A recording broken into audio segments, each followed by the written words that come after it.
Make sure you download the Woodward Sports app in the App Store and the Google Play Store today. Take Woodward Sports with you wherever you go and listen live on your phone or mobile device.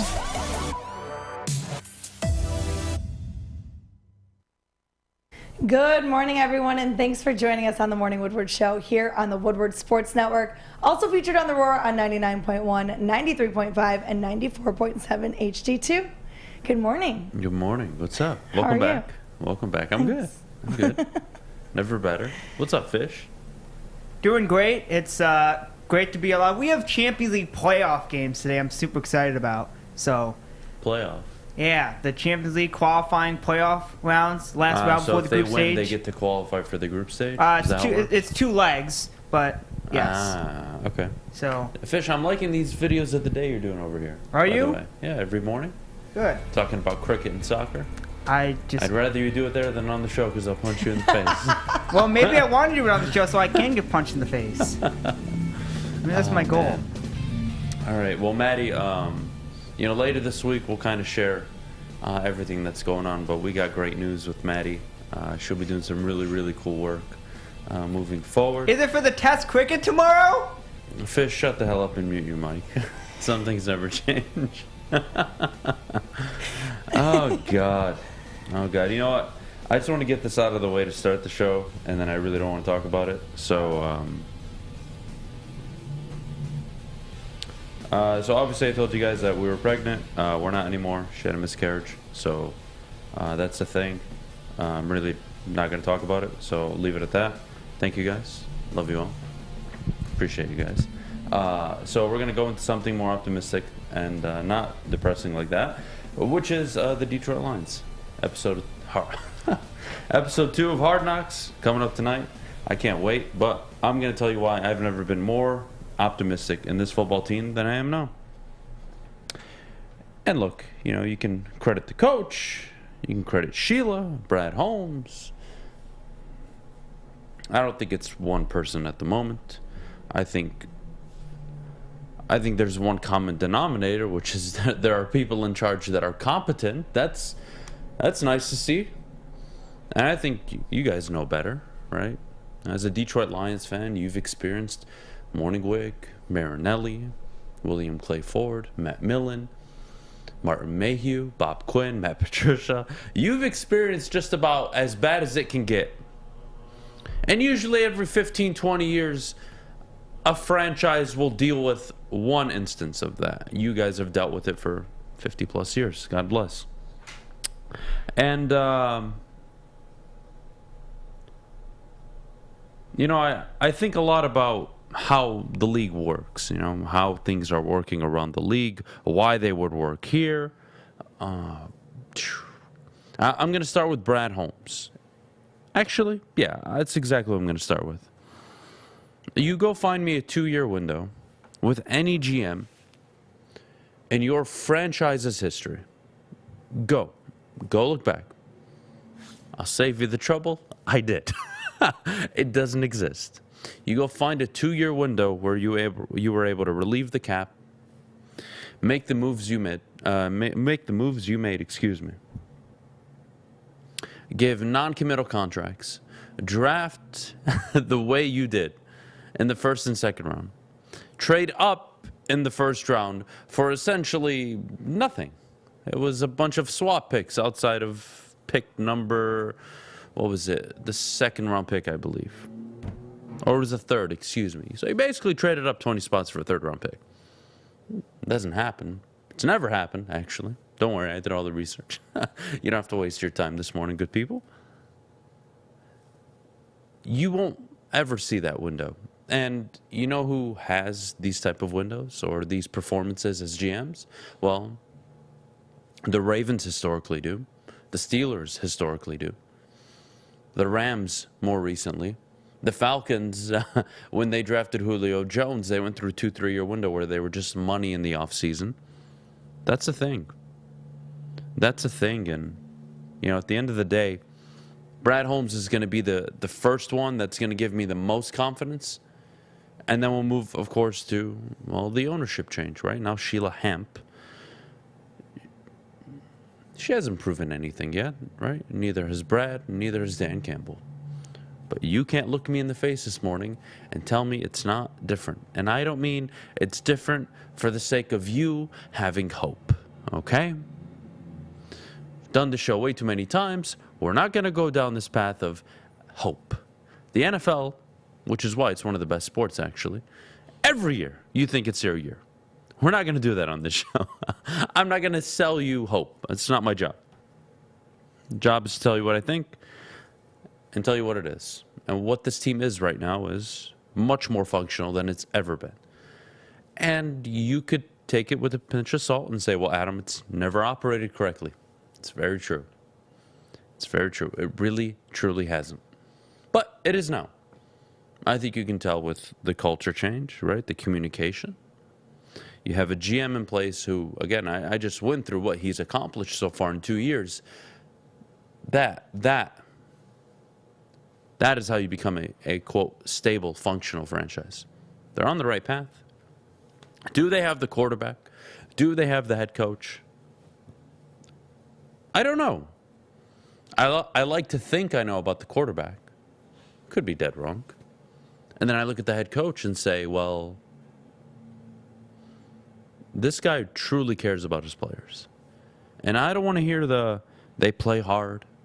They're going to play hard for him. Whatever. I don't care about that. It's your job to play hard. But he truly respects and cares for the players. And excuse me, last I checked, the guy he took over was the complete opposite of that, Matt Patricia. So when I watch episode 2 tonight, I'm going to have all that in the back of my head. And we'll see who they're going to make the featured star of the show this time. The first episode, it was the coaches. It was Aiden Hutchinson, the former players, actually, I should say, who are now coaches. That's cool and all. But you have something special now. You do. How special it is it a division title? Is it multiple playoff wins? Is it an NFC title game? I'm not a fortune teller. If I was, I'd be putting all my money on the Lions doing something. It's just not the case. But I think it's the best it's ever been. I really do. I'm sorry. I trashed your team last year. I didn't want to do it, but somebody had to. It's just the reality. Sorry, I tell you what I see. And last year I saw a really bad football team and a really inexperienced coach, a coach who at times really had no idea what the hell he was doing. But he learned and he progressed. Well, it's funny. It's like you see a person for the first time and you carry that for the rest of your life. Well, that's not what works in the NFL. That's just not. In the NFL, you can struggle early on and make up for it. I mean, that's literally what our country is founded on anyways, right? I'm not going to call it a second chance, but there is time for you to develop. And none of you can look me in the face, or at least with a straight face, I should say, and tell me Dan Campbell didn't win you over during the second stretch, or down the second stretch of the season, especially with his leadership decision with Anthony Lynn, especially with the way the offense was night and day difference. And of course, look, again, people want to point to they played hard, they were in games. Yeah. You can get away with that year one. You got to win games eventually. So that's Dan Campbell's next step. I think he's won the locker room. I think the players love him. The culture probably at Allen Park is the best it's been in a while. And you compound that with on-the-field success. Well, Detroit, you become a legit franchise. You become a franchise nobody's going to make fun of. You can't make fun of stability. You can't make... it's funny, actually. You look at the Ravens. The last time the Ravens won the Super Bowl, I want to say, was almost 10 years ago, maybe a little over 10 years ago. And they have been the model of consistency since. And if you're a Ravens fan, are you sitting there like, oh, can't believe I'm a Ravens fan. I got to wake up every Sunday and watch this team play. Yeah, John Harbaugh, Ozzie Newsome. It's nice. Must be nice. Where's that version for the Lions? Where have they ever had a Hall of Fame GM, a Hall of Fame head coach? It's never happened. And are these the two? I like Brad Holmes so far. I'd be willing to make a bet on Brad. But Dan, I think it's way too early. And again, if you want to coach in the NFL, I'm going to let you guys in on a little secret, and it'll change your life forever. You ready for this? If you want to coach in the NFL, all you have to do is win. Not a hard concept. Not a hard concept at all. And I'm not talking 9-7, well now 10-7, or 9-8, and then 7-10, and then 9-8 again. No. Win. Division titles. Playoff games. Dare I say, get to an NFC championship game. That's when you become a respectable franchise. And I've shared it with you. I think they're going to be a pain in the ass to play against. I think the offense is going to be one of the most efficient offenses in the NFL. I can't hide my optimism for this team this year. It's quite the opposite than what it was last year. And that's what I see. So if you think differently, I'm very curious to hear what you have to say today. I am very curious. We'll have the phone lines open just after the break. We'll have them open all day.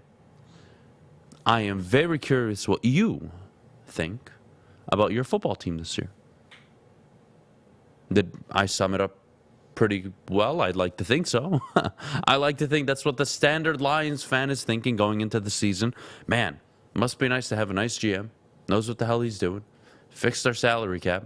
Got us some really nice picks. Oh, we also have future draft capital. That's a plus. We traded up 20 spots in the NFL draft for a third-round pick. That must be nice. Oh, and then fast forward, we've been very fortunate for some reason under this GM. We've been very fortunate. Under Martin Mayhew, we were unfortunate, right? Under Martin Mayhew, you select Eric Ebron instead of an Aaron Donald, right? Under Brad Holmes, 3 quarterbacks go in the first round. Or the first 3 picks, I should say. Then Kyle Pitts, generational type tight end, who could play wide receiver. Jamar Chase, generational. Miami needed a quarterback. They need to figure out if their quarterback is legit. In Tua, they drafted Jalen Waddle, who was a very good pick year 1 for them. Penei Sewell falls to you. He goes not top 3 any other draft. Fast forward to 2022. Trent Baalke sends you a gift. He says, Trayvon Walker, athleticism, build, speed. Oh my goodness, I am in love with the prototypical edge player. Cool, thank you, buddy. We took Aiden Hutchinson. Talk about, quote, meant to be. That's nice. That's fortunate. Team's a lot more fortunate right now. You create your own luck in life, right? I'm a big believer in that. I think that's exactly what Brad and the Lions are doing. So that's my optimism for the Lions this season. If you want to know why and where it stems from, that's why. That's where. And I don't want to hear, oh, well, they got to win games, Adam. They now it's time. No. You don't get to say that. You actually don't. Whether Dan Campbell is your future head coach will be decided on the field. That's it. Whether Jared Goff is a bridge for the next 2-3 years or he's out of the league by the end of the year, up to his play on the field. You'll learn a lot this year. But to call it what it is before it ever happens, I think is a bit much. But regardless, when we get back, Michigan left out of the top 25. I don't know what to believe anymore. I don't. Look, if you're a Michigan State fan, I'm sure you were dying laughing at this. If you're a Michigan fan, I'm sure you were outraged. I don't get it. Preseason polls are meant for, yes, partly what you did last season, and of course, what they're projecting you to do this year, what your recruiting class looks like going into the season. There's a reason why USC is so highly touted, right? Lincoln Riley, Caleb Williams. So we'll get to all that and more in just a second. Top of the hour, Mason Rudolph. Rumored to be traded to the Detroit Lions. Dude, I wouldn't trade this bottle of water for Mason Rudolph. Like, not a fan. Not a fan at all. Flannel Sam joins the show around 9:17. We have a historic Cy Young matchup, and we have one person to thank for that. We get a historic Cy Young matchup tonight. It's only the 3rd time it's happened in Major League history. and we get one man to thank for it. I think you know who exactly I'm talking about. We'll get to all that and more before we go, though. Maddie, our good friends over at the Academy of Warren. Yes, it is time to enroll your child in school, and look no further than the Academy of Warren. They have a brand new state-of-the-art sports dome field house that has a regulation-sized basketball court, volleyball court, and soccer field. And let's not forget, they have small classroom sizes, a futuristic media center, free breakfast and lunch, and so much more. Enroll today at academyofwarren.net. It took exploring 50 different formulas and hosting countless taste tests, but we believe Gypsy Vodka is the smoothest vodka on the market. Don't believe us? Ask the owners. We're Mike and Adam Kazanowski with High Five Spirits Distillery. We're in close to about 1,200 locations throughout Michigan. We wanted to create a brand that was geared more towards freedom, love, adventure, and at the end of the day, we really wanted to tell a story that inspired other people to take risks, follow their dreams, whatever that might be. New to the game or a season better? OddsTrader.com has everything you need to make the right bet ahead of kickoff. Begin your handicapping journey with OddsTrader. Improve your edge by finding the best price on every game from sportsbooks in your backyard. Take advantage of the numerous sign-up bonus offers to pad your bankroll. Dive into key game statistics, player performance, and even account for the projected game day weather. Best of all, you can use the OddsTrader bet tracker to keep a log of your action. Welcome to OddsTrader, and best of luck. Get a shot up. This is for the win. All of Detroit's sports teams live on Woodward. All of Detroit's sports coverage lives on Woodward Sports. Driving the best in Detroit sports coverage. Welcome back. Thanks for joining us on the Morning Woodward Show here on the Woodward Sports Network. How's your day going, Anna? It's good. How's your burrito? My burrito is so good. It was so good. It was like, God. And it was ginormous. I could only eat half of it. That's impressive. It is impressive because I eat a lot. That's what a burrito is supposed to be, by the way. What? Like, I don't know how people actually finish the whole thing, especially the big ones. Yeah, no. Like street burritos? Have you ever been to, like, no, why am I asking you don't any even questions? ask. He hasn't been anywhere. You You know the the answer. answer. No. No, there's like some places you go and they have like super burritos and they're just like extra giant. What, the wet burritos? Yeah. I've had a wet burrito before. Those are like huge. Yeah, those are ridiculous. But no, Mezcal is a new place in Ferndale. It's super, super yummy. Hell yeah. Hell yeah. Well, Michigan fans, get ready. You were left out of the top 25, according to R.J. Young's preseason poll. And look, I'm not going to sit here and agree with him. I'm just not. I think it's ridiculous. He had Alabama, Ohio State 1 and 2, A&M at 3, which I thought was a bit high, but look at their recruiting history. They are overly talented. They just disappoint every season. Notre Dame at 6, Michigan State at 7. That was interesting. USC at 12, Clemson at 10. Okay. BYU at 15. I still don't know why we put BYU in any top 5 ranking, 25 ranking anymore. I really don't. I don't get that at all. Iowa at 16, Minnesota 22, Wisconsin 24. Lots of Big Ten teams in here. I'm going to say this again. Michigan State at 7, Iowa at 16, Minnesota at 22, and Wisconsin at 24. RJ, look, you can defend yourself. I'm not going to try. This is indefensible. Sorry. This isn't, well, you have to look at this or you have to look at that. They are the defending Big Ten champions. They are returning an offense that could be the most explosive offense in the Big Ten outside of Ohio State. More than Minnesota, more than Iowa, more than Wisconsin. For damn sure. And we're going to have a conversation that they should be out of the top 25 because Jim Harbaugh flirted with the NFL. Your words, not mine. Is that what we're doing this morning? Excuse me? Come on, guys. We're better than this. We can put our in-state rivalry aside. We all know Michigan's a top 10 team going into the season. We all know what their offense is going to be capable of. Do we have questions about their defense? Yes, we do. But RJ to sit up there and say Harbaugh flirted with the NFL and then point to Josh Gaddis, who's been nothing but a disappointment at Michigan all his years, And to sit there and say, well, Josh Gaddis, he won the assistant of the year in college football, and they lost him. No, my friend. See, I would at least respect it if you got the right assistant correct. The assistant that they're going to miss dearly is Mike McDonald. That's who Michigan is going to miss this year, not Josh Gaddis. Not Josh Gaddis. That to me is just... That's about borderline trolling. That is. I can't take that list serious.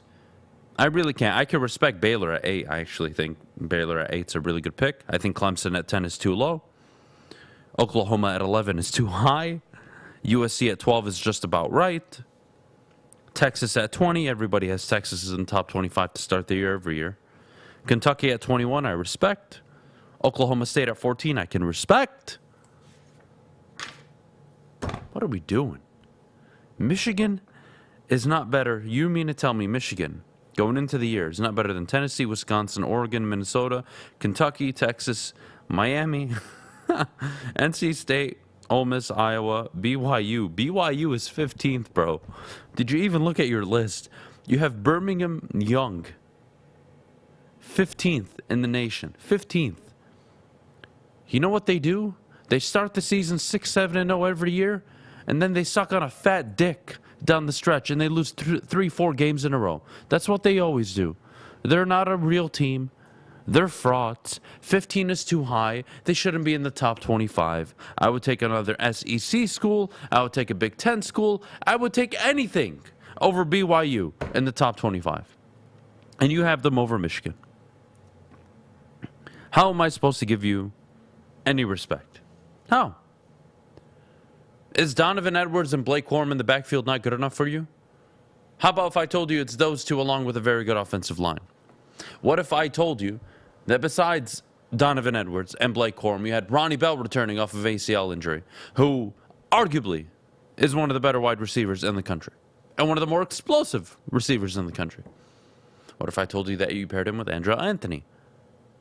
What if I told you that you had an offense that is going to look really damn good this year, and depending on who they start at quarterback, could go toe-to-toe almost with Ohio State? Not there, but pretty close. And you want to tell me they're not a top 25 team? You're kidding me. BYU is the 15th best team in the country according to you, and Michigan is not 25. Your words, they're 26. Really, RJ? I'm not going to try to insult you right now, dude, but this is not it. That's not how you put out a list. Oh, I put out the list, and then I went for a bike ride. And when I got home, I was appalled at the reactions. Really? Oh, you had me, bud. I mean, what are we doing?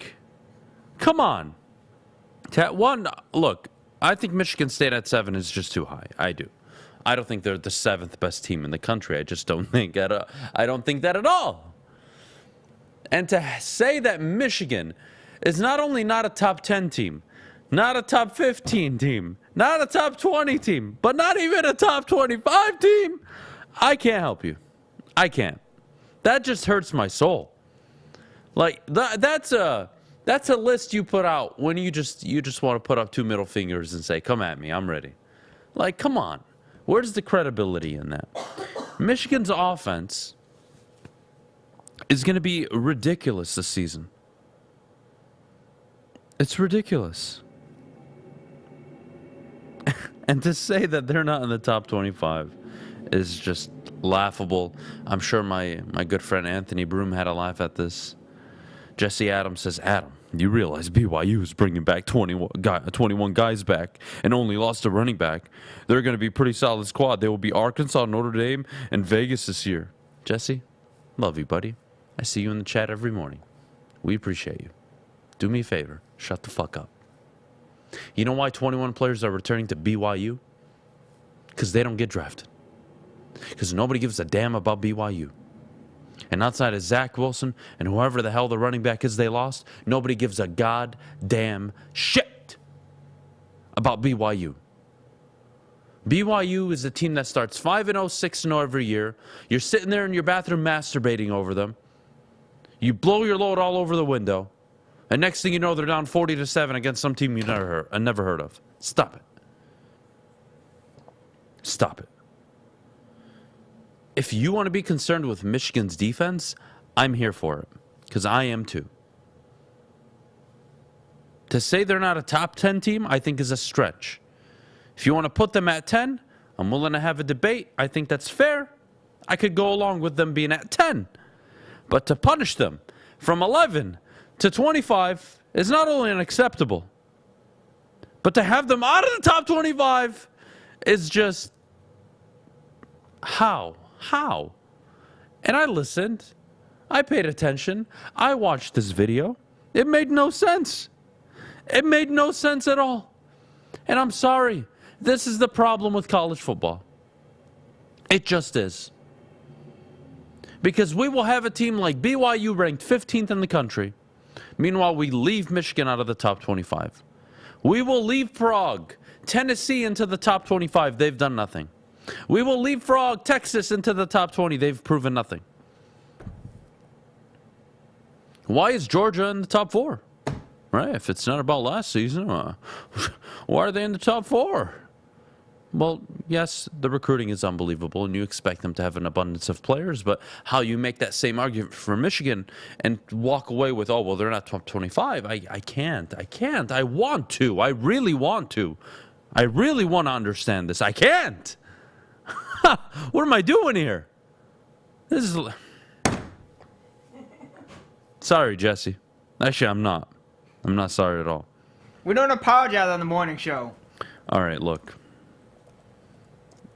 We're going to go through a little history lesson about BYU. Oh, sweet. All right, and I want you guys to try and follow me. You ready for this? BYU since 2000 and let's say 17. Okay? BYU, the team that is 15th in the country. 4-9, 7-6, 7-6. With Zach Wilson, 11-1, and they choked away the game that they needed to win that might have gotten them a college football playoff appearance. Who knows? And then last season, 10-3. And you know what's funny about last season? If you go to their schedule, let's see the teams they lost to. They lost to Boise State. They lost to Baylor by quite a margin, by 14 points actually. And they lost to UAB, who I have no idea who the hell that is. That's probably the team with the dragon. Is that the dragon logo? Yeah. Yeah. So UAB, they lost 28-31. And here are the teams that they won against, which is very impressive. Because you stack these wins up with who Michigan beat, right? Michigan beat Ohio State, BYU, and BYU beat Idaho State. Whoa. What's up, bitch? Wow. Take that. Idaho State. They're great. Michigan beats Penn State. BYU beats Utah State, bitch. Oh, another great team. Michigan beats Iowa in the Big Ten championship game. BYU beats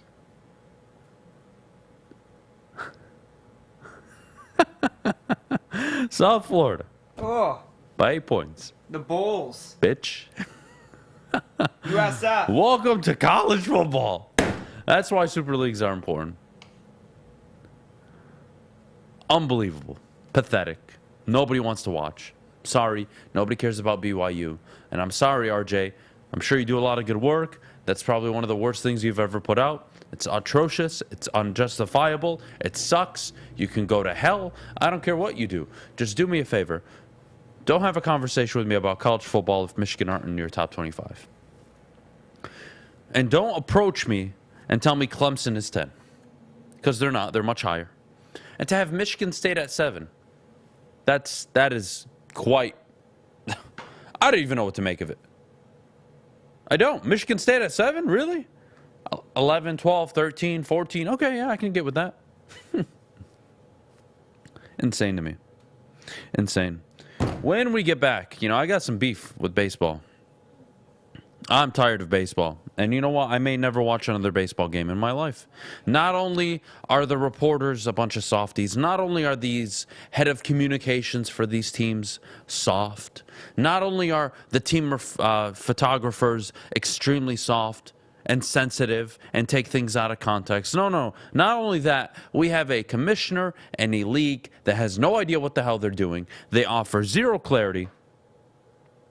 And I have no idea what to make of baseball moving forward. But before we do, I got to tell you about Planet Fitness, your home of the judgment-free zone. Get started today for $0 down, $10 a month. Your fitness is essential. Get to any Planet Fitness near you or visit them at planetfitness.com. Remember that Planet Fitness is the official studio sponsor of the Woodward Sports Network. Let them know that we sent you.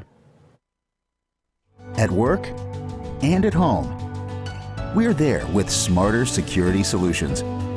Featuring complete automation with customized alerts and more. For over 90 years, we've been the company that's been counted on to protect what matters most, all with personalized service and care.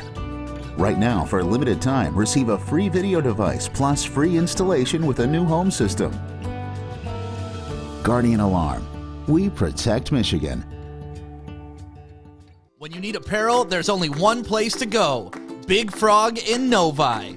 With no setup fees, no artwork fees, no minimum, and a 24-hour turnaround, you can have your whole team outfitted in no time. Embroidery, direct-to-garment, vinyl, and screen printing, Big Frog has it all in all the styles you want. So whether it's a sports team, fundraiser, school event, or corporate needs, Big Frog is your one-stop destination. Visit bigfrog.com/Novi or call 844-4-BIG-FROG.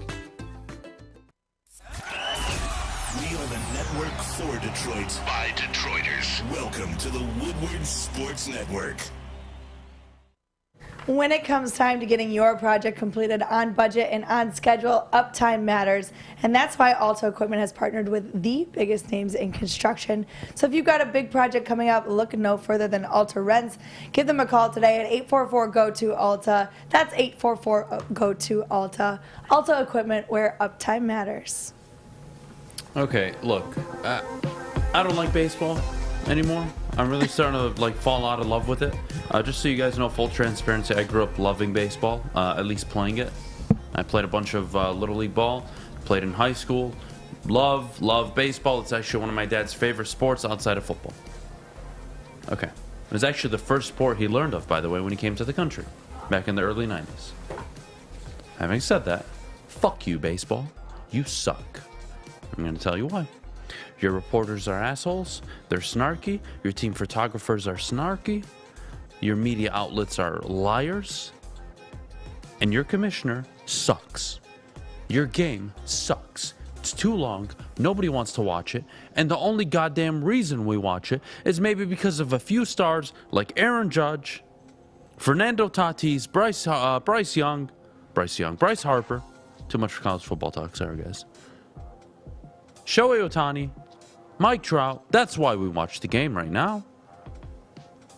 And what do? You suspend Fernando Tatís Jr. for 80 games. 80 games, okay?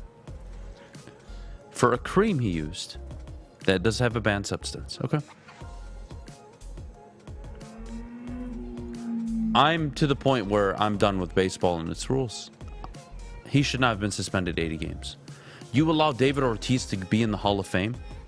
And, somebody's got to say it. So, you know what, damn it, I'm going to bring it up.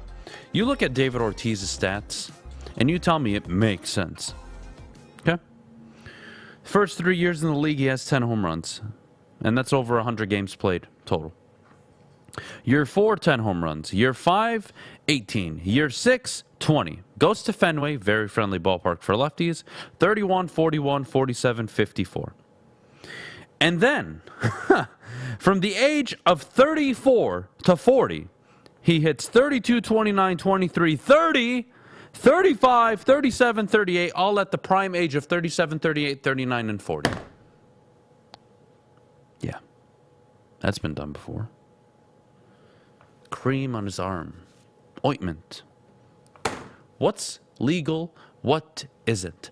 Please define it clearly instead of saying it's a steroid substance found in a cream. Is he shooting up HGH or not? Is he or not? McGuire, it was obvious. Rodriguez, it was obvious. Bonds, it was obvious.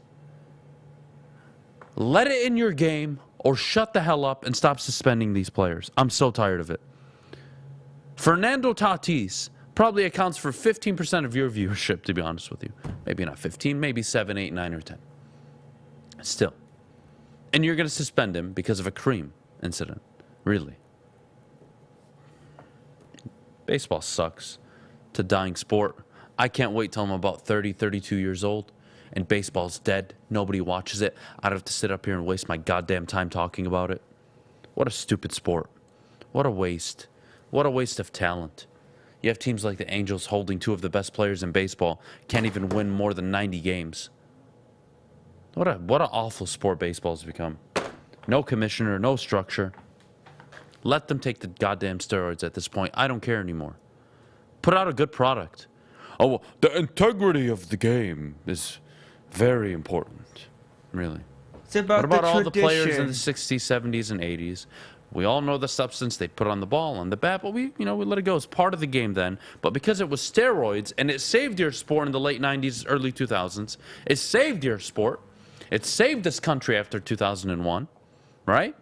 We all rallied around baseball. And you know what you did? You shunned all those players that got you through one of the most difficult periods, not only in this country, but also for your sport.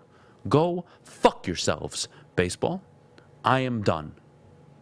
What the Tigers do, I could give a rip. I hope they go hire a competent GM so I can start saying nice things about them. But until they do, they suck, and so does baseball. It's that simple. You want me to change my tune? Win baseball games. And don't sit there and celebrate a win and a doubleheader. You won one game, Kerry Carpenter. Oh my God. If Riley Green is all you got, we're all fucked. Cool. Moving on.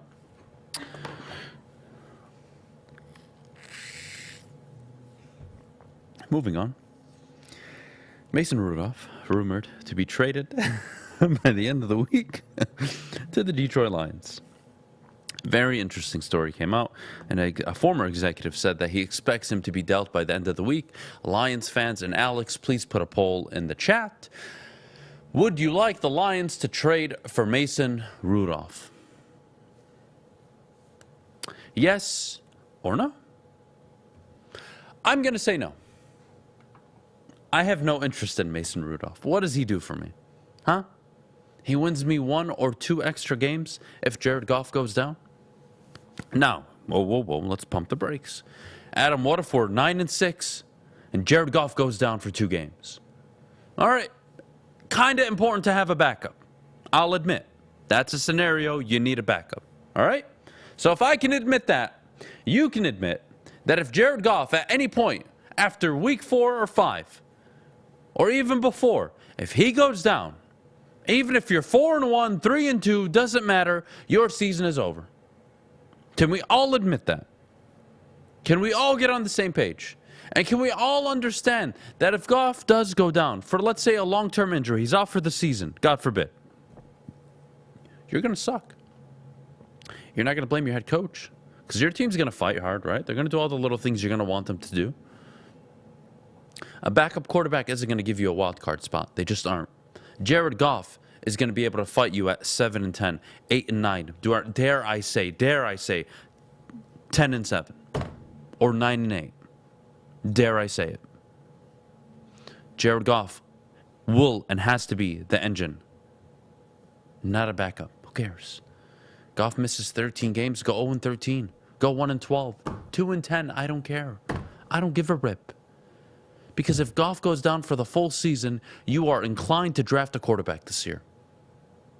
And the better position you have, the less you have to give up to trade up. And dare I say, you just suck the whole season because Goff tears his ACL before the first game. Well, damn it. You have a decision to make. The Bengals made that decision. And they're reaping the benefits of it. Will the Lions? The Niners traded up for Trey Lance. The Bills at 7 for Josh Allen. Justin Herbert at 7 for the Chargers. The Chiefs traded up for Mahomes. Whatever scenario you want, whether you trade up, you just suck, I don't care. You're going to need a quarterback if Jared Goff goes down. That we can both agree on. So if we can agree on that, then we can agree that there's no need to trade for Mason Rudolph. I'm not interested. I'm not interested in giving up anything really for him, not even a 7th-round pick. That means nothing to me. Kenny Pickett's better than him. Mitch Trubisky's better than him. I don't want him. I don't want him. I just don't. He hasn't proven anything. And again, you don't want a backup this year, Detroit, because if Jared Goff goes down early in the season, it's over. No backup is saving it. No backup is saving it. If Bill Belichick can only win 7 games with a backup, the hell makes you think Dan Campbell in year 2 is going to win more than that? Let's just put the reality brakes on from now and say, hey, you know what? We don't need a backup. We're actually happy with our backup situation because if the season does turn into a disaster, we have our exit plan, which is two bad backup quarterbacks. Whoever plays, they're going to lose us games. We're going to finish top 2, top 3 in the NFL in terms of draft picks, and we're going to draft our quarterback, and we're going to sail into the sunset. You can cut Goff after the season for only $5 million, or you can keep him and cut him after the next year for $5 million. I don't care what you do. You have options. Trading for a backup as if you're some contending team and you need it because those 1, 2, 3, 4, 5 games your quarterback may miss is very irresponsible. And Jared Goff has a track record of not missing many games. I'll take the track record, and I'll take whatever happens this season over trading for Mason Rudolph. Makes absolutely no sense. Chuck Brewer says, we're not in the playoff picture right now. If we have to depend on a backup, we're even farther away. I agree. Stop it with the cap talk. Kaepernick. He got a tryout with the Raiders recently, was laughed out of the building. I agree. We're not doing this Kaepernick stuff. Stop it. Stop it. We're not talking about that at all. Let's see what else we have here. The real issue is the Lions didn't even use a draft pick for a quarterback. Is that an issue? And those players would have been miles better than Rudolph. Too late to change quarterback room now. Is it, though, bro? Is it? Let me go through the Lions draft class. So we'll start with the second overall pick, Aiden Hutchinson, right? You traded up Jameson Williams, Josh Pascal, Kerby Joseph. Those were your first 4 picks. What were you gonna get when you took James Mitchell, huh? Who was on the board? Who? What about Malcolm Rodriguez, James Houston, Chase Lucas? When I sit here and I say you suck on defense, do you agree? I think most of you do. Defensive end, wide receiver, safety, tight end, linebacker, corner. And you can designate Houston as an edge if you want. Defense. Your GM knows what he's doing. We all know this quarterback class was not the best. And to even more of an extent, I'm sorry, you have to eat this one this morning. You thought a kid who was taken in the 3rd round should have gone number 2 overall. Shut the hell up. You're not allowed to have an opinion. You're not allowed to have an opinion anymore. I don't care if he's the next Russell Wilson. Shut the hell up. You had a guy that, again, go back to the Dak Prescott draft more recently. Nobody had Dak Prescott going number 2 overall. Nobody. Just this fan base. With Malik Willis. Go back to the Russell Wilson draft. Nobody had him in the 2nd round, or the 1st round. Nobody had him as the number 2 overall pick. Sometimes they slip by. But for you to even suggest he was worthy of the number 2 overall pick with Aiden on the board, or any premier pass rusher on the board, was very irresponsible. So shut the hell up. Take it in the ass. You know what to do with it. We're done here. Having said that, Mason is okay. Mason is okay. That's it. Adam, did you watch the game where Dallas had 17 penalties? Let me tell you, I loved it. I loved every second of it. I'm all for the Cowboys sucking. Justin Reed says, let Malik be. He's not a Detroit Lion. He gets no press from us. You'd be surprised. So right on Malik, and I like him. A reach at 2. A reach, you should have gotten fired for taking him at 2. It's that simple. Aiden Hutchinson on the board. Come on, guys. We're better than this. We'll take a break. When we get back, Kerby Joseph impressing throughout camp. Okudah, a promising preseason debut. Devin Funchess, first-team reps. A lot of Lions talk coming up in just a bit. But before we do, I got to tell you about the Mulligan, brought to you, of course, by Gypsy Vodka, the official drink of the summer. Whether you're on the golf course with Maddie and Darren McCarty, maybe you're fighting each other. That's a nugget for all of you. You can figure that all out yourselves later. 8% alcohol, iced tea, lemonade, and of course Gypsy Vodka. Or you're hanging out with Fish watching Champions League playoff qualification. I have no idea what the hell it is, but make sure you're drinking a Mulligan and make sure you're doing it responsibly. Hey, this is Mr. Kearney, Chief Academic Officer at Academy of Warren. I want to welcome you to the brand new field house. The state-of-the-art facility has a regulation basketball court, volleyball court, soccer field. It can be used for 7-on-7 football. Our K-8 academic features AM, PM, latchkey, small classroom sizes, Learning Street, futuristic media center, free breakfast and lunch, Houghton Mifflin curriculum, academic games, K-8 athletics, and more. Enroll today at academywarren.net. Ciabattas, summer salads, and dip shakes. All at Big Boy. Try a chicken club, chicken cordon bleu, or sunrise ham and cheddar. All on our grilled ciabatta bread. Or keep it light with our Michigan apple, chicken Caesar, or Greek salad. And don't forget to cool off with a frosty hand-dipped cookies and cream or strawberry shake. You heard it here first. Summer just got better. Woodward Avenue, the first paved road in America. Woodward Sports, the first sports network born in Detroit and made for Detroit. If you look like Adam or Fish, you need to head on over to Chili Peppers and get your tan on. That's where you find the cleanest salons in the D. They've got spotless sanitized rooms and trained certified tanning professionals. Don't forget, of course, to join the Pepper Club for all the best deals on unlimited tanning. Chili Peppers has the hottest bulbs, the hottest deals, and the darkest tans. Chili Peppers tan. All right, we're back here on the Morning Woodward Show, 8:47, beautiful Tuesday morning.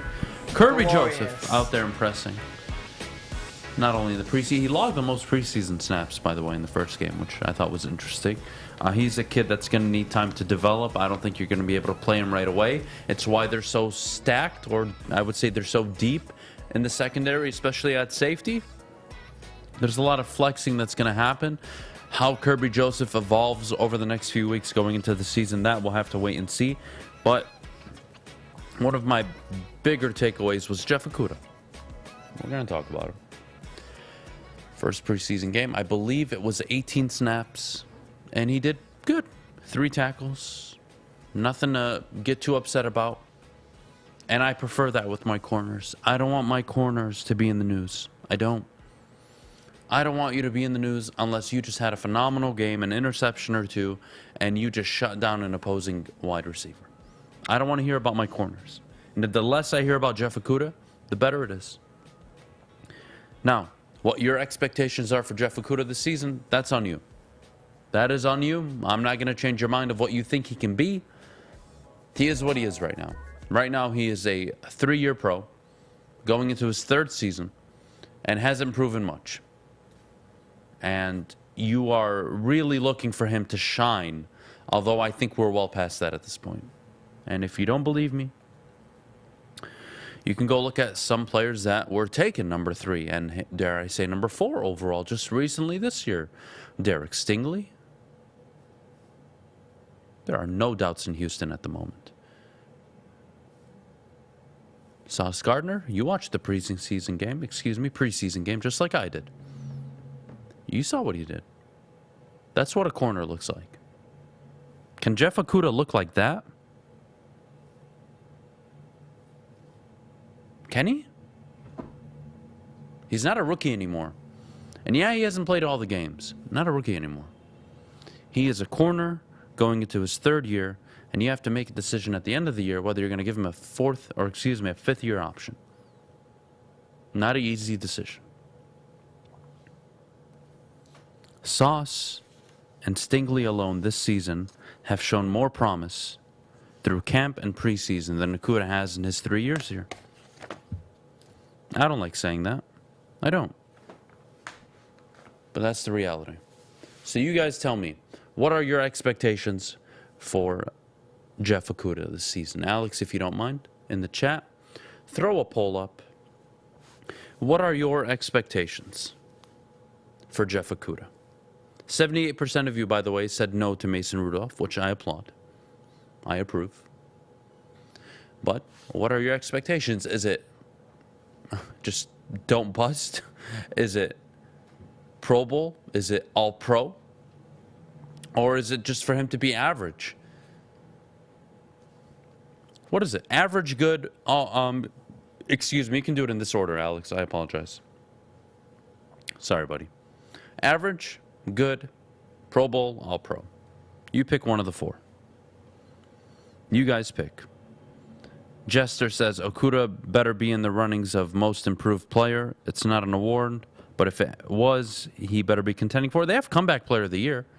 And Okudah coming off an Achilles, I believe he qualifies for that. So I think that is definitely actually a good argument to make. Okudah benefited from an exceptional pass rush, says Starkey, at Ohio State. Their defense made him the gamer he is. As a local Columbus native, I knew this was coming. Interesting. Very interesting comments. Okudah reminds me of Jalen Ramsey in that they both play corner in the NFL. Pat, you had me going for a second. That was pretty good. That was pretty good. We'll take a few more comments. Make sure you answer the poll in the chat.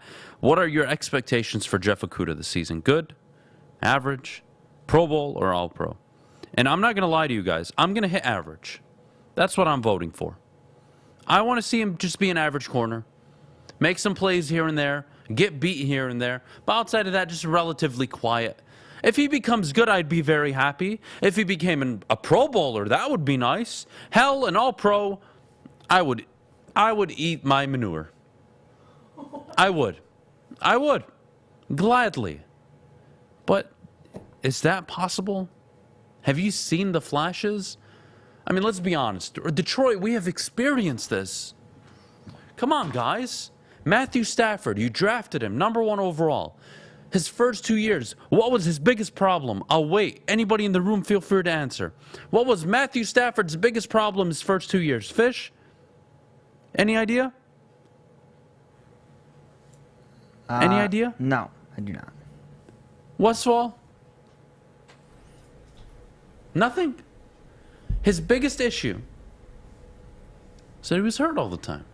Just like Okudah. But what did Matthew Stafford give you when he was on the field, though, before he got hurt, before he suffered those injuries? Flashes. He gave you the game-winning drive against Cleveland. He gave you instances where you said, oh my goodness, we could have something here. Joe Burrow, before he tore his ACL, gave you, my goodness, we might have something here in Cincinnati. He goes down midway into the season. The rest is history after that. Come on. Won the Super Bowl. Let's not be naive. Tyrod Taylor, the quarterback for the Chargers at the time, gets stabbed by a trainer. Justin Herbert gets the start, and we all said, wow, who's that? Are there cases of players who start off slow and end up shining and becoming very good? Yes, there are. But for every one of those are 15 to 20 to 50 to 100 players who show you flashes right away. Where's Okudah's flash? The game against Arizona, I mean, he got beat a ton, but he did get a pick. Great open field tackles that game. That's it. We got one game in 2 years. No other flashes. His highlight reel is him getting beat right now, and I'm not trying to pile on him. I'm just trying to make the point here. You typically can see a player progressing into something. You see moments, you see instances. Pat Riley says, Okudah's greatest asset is that when Goff plays against him and the first team defense is in practice, Goff is able to throw at Okudah and build confidence. Not buying that. I'm not buying that. Early in Stafford's career, he was labeled a China doll by a lot of the media. That's fine, Joey, and that is true, right? He was injury prone. Matthew Stafford was injury prone. He just was. His first 2 years, couldn't get right, couldn't stay healthy, couldn't keep him upright. What happened year 3? 10-6, playoffs, bang, instant reward. Jeff Okudah, year 3. Am I getting an instant reward? Or are you just going to tease people a little bit and never really live up to your potential? And what's your definition of his potential now, huh? Is he just average this year? Good? Pro Bowler? All-Pro? Look, he's a human at the end of the day, right? You're going to root for him. I have no problem with you rooting for him at all. There's nothing against Jeff Okudah, the human. He's a great human. Hell, the people we work with know him personally. No problem with Jeff Okudah. The football player? That's a different conversation. Sorry. And you have to be more willing to have those tough conversations. Can we just fix the real problem? Goff is not Jeff. What? Stafford is one of the toughest SOBs out there. That was a whole thing. Absolutely. Let's see other comments we have. Let's actually update the poll. So we asked, what are your expectations for Jeff Okudah? You said 33% of you said to be good. 51% of you said for him to be average. 12% of you said Pro Bowl. And 4% of you said All-Pro. So whoever said All-Pro, by the way, I want you to go to the bathroom. You know that hose or whatever, the cleaner that's like attached to your toilet that you spray up your butt? A bidet? Or whatever it's called. I want you to make sure it's angled correctly. I just want you to shove it up your ass. What is going on? All-Pro. Come on, guys. Be realistic here. I'm being a bit dramatic, yes, but hey, come on. All-Pro. Always. A bit. Always. But come on. All-Pro. Really? That's what we're going to say this morning. Come on, guys. That's why it's only 3%, actually, and I'm proud of all you in the chat. 50% say average, and I think that's where most fans are. They just want to see him go out and have some good moments. They know they're going to have bad moments and kind of live with it. It's a passing league. Wide receivers can't be touched anymore. So even Jalen Ramsey, Mr. Shutdown Corner, Madden 99 Club, top 100 player in the NFL. He got beat a ton. He gets beat a ton every game. Sometimes you get punched for it, sometimes you don't. It's just the reality of the NFL. It just is. Top of the hour coming up shortly when we do get back.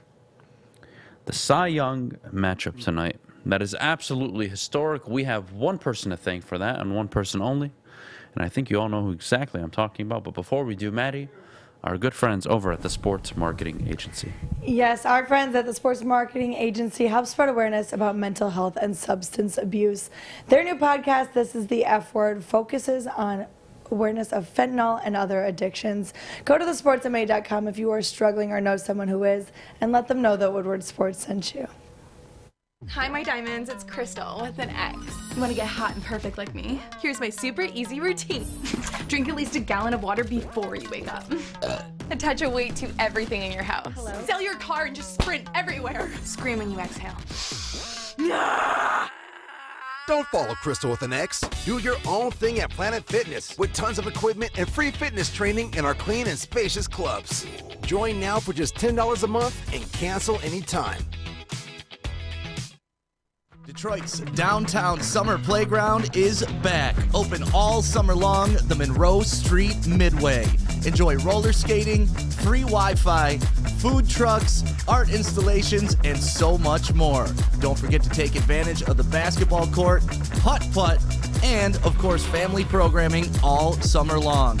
All art installations are done by Detroit artists, and it's a fun, safe event from people 1 to 100. Go to deckedoutdetroit.com. You have an opinion? Make sure it's seen and heard. Corner, jumper. Tweet us, hop on the YouTube chat, slide in the DMS at Woodward Sports on all social media. If you are looking for something fun to do this week or this weekend, look no further than the Foaling Warehouse. That's home of the original football bowling pin game called Foaling. They've got two ways to play, $12 open unlimited play, or you can reserve a private lane for just $120. Don't forget, of course, they have a $2 mystery beer machine as well as multiple full bars. So check it out at thefoalingwarehouse.com. All right, we're back. Top of the hour here on the Morning Woodward Show. We got a lot of good news coming up this week. I'm excited. Lots of changes going on. We're going to be making some really cool announcements going into football season. Maddie is becoming the chef at a 5-star restaurant, I heard. No? Yeah, can you confirm or totally. deny? Confirmed. No, Maddie can't cook. Don't worry, guys. I can cook. Yeah, that's what you say. Tacos don't count. You can't bring tacos to the Okay, office hold and on. walk around with street cred. She's brought dessert heaven. She made like 10 desserts. Baking and cooking are two different They're things. two very different things. See? But I'm Okay, not saying but that I that's can cook still- because I freaking cooked up taco meat. That's not cooking. All right, then Yeah, it's what's not your cooking. best dish? I like to make chicken parmesan. Or I like to make homemade raviolis. How do you not? I love this Italian side. This is really good.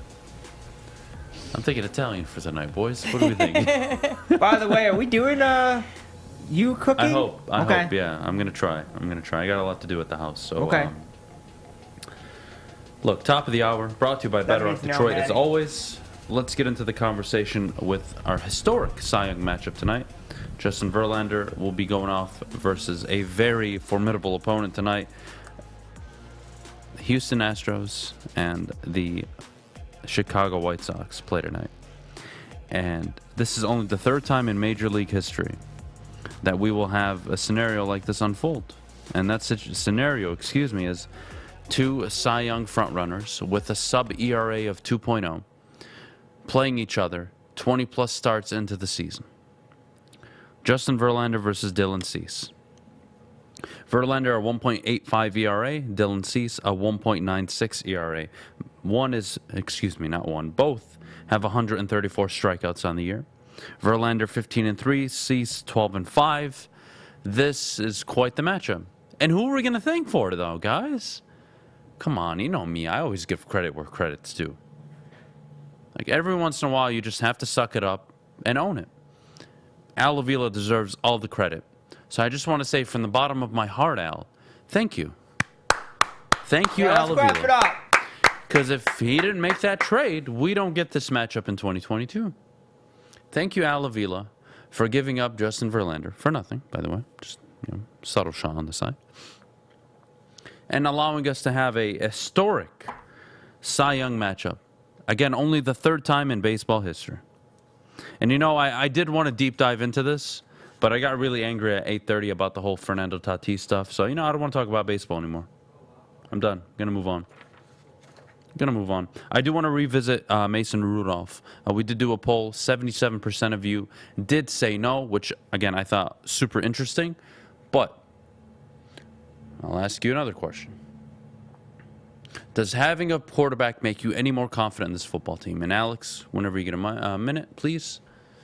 Does having a backup change the confidence you have in this team? Does it make you feel better about this team?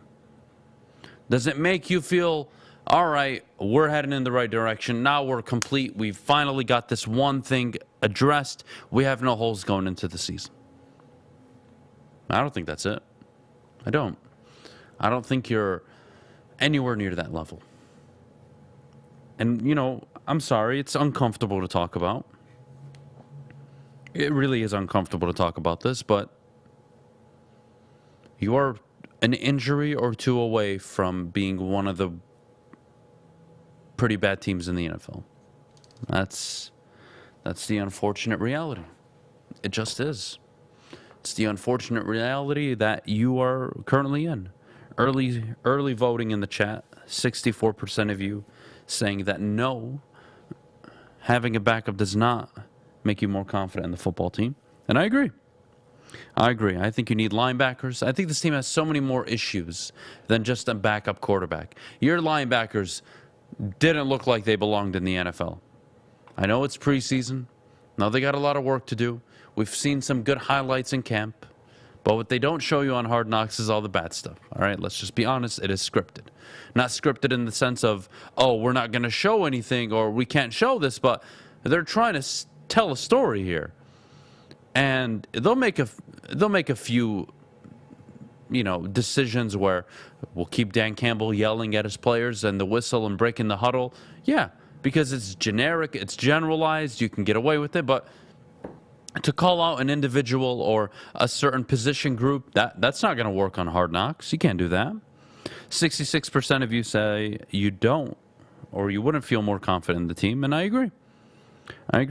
Duck Fungus says we possibly have one of the worst starting front sevens in the league. Doug, I would just stick with linebackers.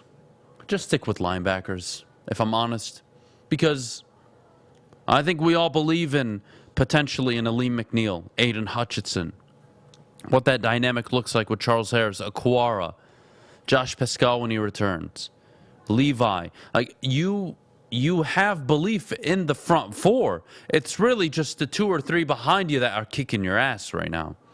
And that's really your linebackers. The question, Sly Cooper says, the question can be answered both ways. What it comes down to is asking yourself, can this guy win/manage the offense to success for 2 to 3 games and at most 6 if you're in the playoff hunt? Yes, Sly, but you're wrong. Because do you expect this team to be a 9-4, 9-5 football team in December? Yes or no? If the answer is no, no to Mason Rudolph. And I don't even believe that he's that guy. You played him last season. Come on, guys. Please tell me I remember this box score correctly, because I am going to die laughing when I see this. I just am. November 14, 2021. You went head-to-head with your atrocious defense, with your awful offense. Head-to-head with Mason Rudolph. You know what happened? He went 30 of 50, 242 yards, 1 touchdown, 1 interception. And the interception is what prevented Pittsburgh ultimately from winning that football game. Really? That's who you want to be your starting quarterback? Mason Rudolph? A guy who last season... guys, I can't. He's got a 61% completion percentage for his career. 16 touchdowns, 11 interceptions. We'll pass. Just a hard pass. Really a hard pass. The linebacking core is always going to be an issue this season. It just is. Now, who's going to transition? Who's going to step up? Is it going to be Malcolm Rodriguez, Derek Barnes? The hell if I care. Right now, none of them look good. Alex Anzalone sat out for obvious reasons. I don't think he should be playing. He's the clear starter. No need for him to be out there. Come on. Come on. Aside from Tracy Walker, it's pure question marks across the defense. Joey, I would disagree. I wouldn't label your defensive ends as question marks. I just wouldn't. I wouldn't label them question marks. I think you're confident. You're actually confident in your defensive ends. I think you're confident to an extent in some of your corners. Not all of them, but some. No question mark on Amani Owarie. I think you're confident in him. I think you like Jerry Jacobs as a 3rd, 4th option. Jeff Okudah, yeah, you can say you have question marks, but the question mark should only be on the linebacking core. At the end of the day, that is the crutch of this team right now. It just is. Bob Johnson said this is how much the game has changed. 60% of the plays, 60% passing percentage was really good back in the day. Now it's below average. Yeah. Yeah. Dude, if you throw 67%, people would look at you and say, how aren't you at 70? That's just the NFL. It just is. Hutch is an unproven rookie, and Charles Harris and Amani Owarie only had 1 year of production. Yeah, again, but I think that's a bit harsh. I just do, Joey. I think your linebacking core, again, is the biggest issue. It's the biggest question mark, and I think it'll have the most significant impact in terms of why you potentially lose games. Because if you can't stop the run, there's no pass rush. They're not going to drop back. They're going to run play action. It's going to throw off your rhythm, and you're going to get eaten apart. Boy, does that sound familiar? Yes, it does. That's exactly the type of offense you're going to have this year. Running the football, high-level deception, making teams absolutely frustrated with your play calling. That's what the lines are going to be on offense. Zach says Pascal is ahead of schedule from what he's read. Interesting. Anthony Hurley says, would be interesting to see if we didn't get J-Mo and went Nakobe Dean instead. Again, Anthony. Buddy. Pal. Nakobe Dean went in the 3rd round. Medical issues. Undersized. Nakobe Dean at 12 was not the play. Not the play at all. Pat Riley says, linebackers don't matter that much. Every NFL team or fan, whose team has good linebackers. Yeah, you know, it's funny, actually, because there was once upon a time where you had good linebackers here. I'm sure we all remember, right? The good old days. It didn't amount to nothing, but you know what it's like to have good linebackers. Shoring up the gaps. Making the first tackle. Tackles for loss. An occasional interception. Stopping a receiver from getting yards after the catch. A tight end. Whatever it may be. You know what it's like to have a good linebacker here. Come on. Is Swift a first-round pick this year in fantasy football? Absolutely. Absolutely. You want to go based on potential? If we're going based on potential, I could argue that DeAndre Swift is a top 3 pick. If it was just potential. It would go CMC, Jonathan Taylor, DeAndre Swift, based on potential. If you told me CMC, Jonathan Taylor, and DeAndre Swift all played 17 games. If they all played 17 games, I would have DeAndre Swift as a top 3 pick in my fantasy league. I just would. I think he's that good. I think he's that valuable in a fantasy league. Let's see. I'm saying 32. Oh, not for trading up. I apologize, Anthony. I apologize. Thank you for clarifying. No, he still fell. And he would have been there at pick 97, I believe. So I would pass. I wouldn't have taken him in the first round. You could have justified Leo Chenal in the second round. But nah, we're not going to play the what if game. Swift too high, top 20. Top 20 what? Pick in the league? Again, we're talking about potential. If I told you DeAndre Swift played 17 games, last year he would have been on pace for over 1,000 rushing yards and almost 1,000 receiving yards. He would have been RB2 or RB3 last year. Based on, again, potential. If he plays all 17 games. You tell me. Please. I'm going to entertain all this. Based on potential. If you told me in a vacuum right now that Jonathan Taylor, Christian McCaffrey, and DeAndre Swift all played 17 games, I would rank them as Christian McCaffrey number 1, Jonathan Taylor number 2, DeAndre Swift number 3, and I could make the argument Swift could be 2. You're going to get 11 to 1,200 yards in the backfield and almost 1,000 yards through the air with about 80 to 90 receptions. Alvin Kamara numbers. On top of the 1,000 yards rushing. What are you guys talking about here? What's like even conversation? This should be a no-brainer. This should be a no-brainer. You guys should know this. You watch him. He's your running back. Are we serious here? Yes. You guys are hilarious to me. I would love to have all of you in my fantasy league, especially the person that said Derrick Henry should go number 1 overall. Harrison Metzler says, CMC is injury prone. Buddy, take out your headphones, grab some swabs, and shove them in your ear a little bit, and take out whatever the hell you have in your ear. If they all played a full season, fully healthy, no issues, I could make the case, CMC, Jonathan Taylor, DeAndre Swift, that's your top 3. Higher than Eckler, higher than Henry, higher than Dalvin Cook. DeAndre Swift last year was on pace for 1,000 yards receiving and almost 1,000 on the ground. Guys, almost 2,000 all-purpose. Come on. Come on. I would love to have all you in my league. I really would. This is hilarious. Last year, DeAndre Swift in 13 games, 62 receptions, 452 yards receiving, 617 on the ground. Now, you take about that 48 times, let's do 17. If he played a full season, healthy, didn't miss all those snaps, he rushes for 972 yards, and he catches almost 1,000 yards. So let's say 1,900 all-purpose yards, along with 90 receptions. That's 90 points already, right there. Bang, PPR league, 90 points right there. DeAndre Swift, not a top 3 back. Okay. Insane to me. Insane to me. You guys can take Derrick Henry. I'll take DeAndre Swift.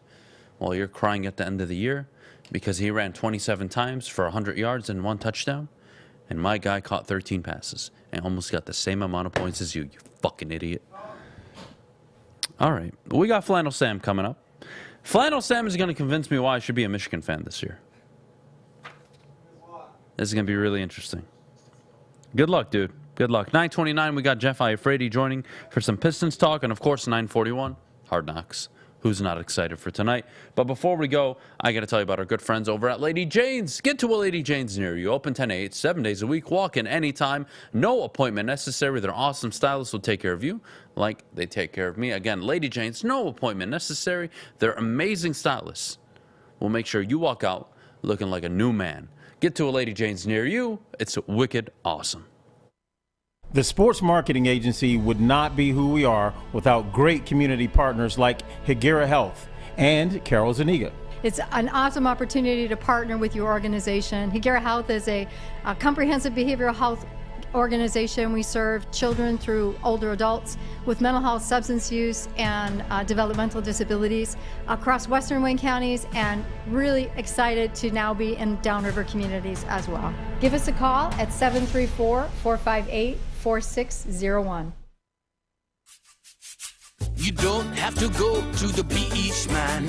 You don't have to get your butt crack full of sand. You just need a little chili peppers, man, to get that glowing beach chili peppers tan. Woo!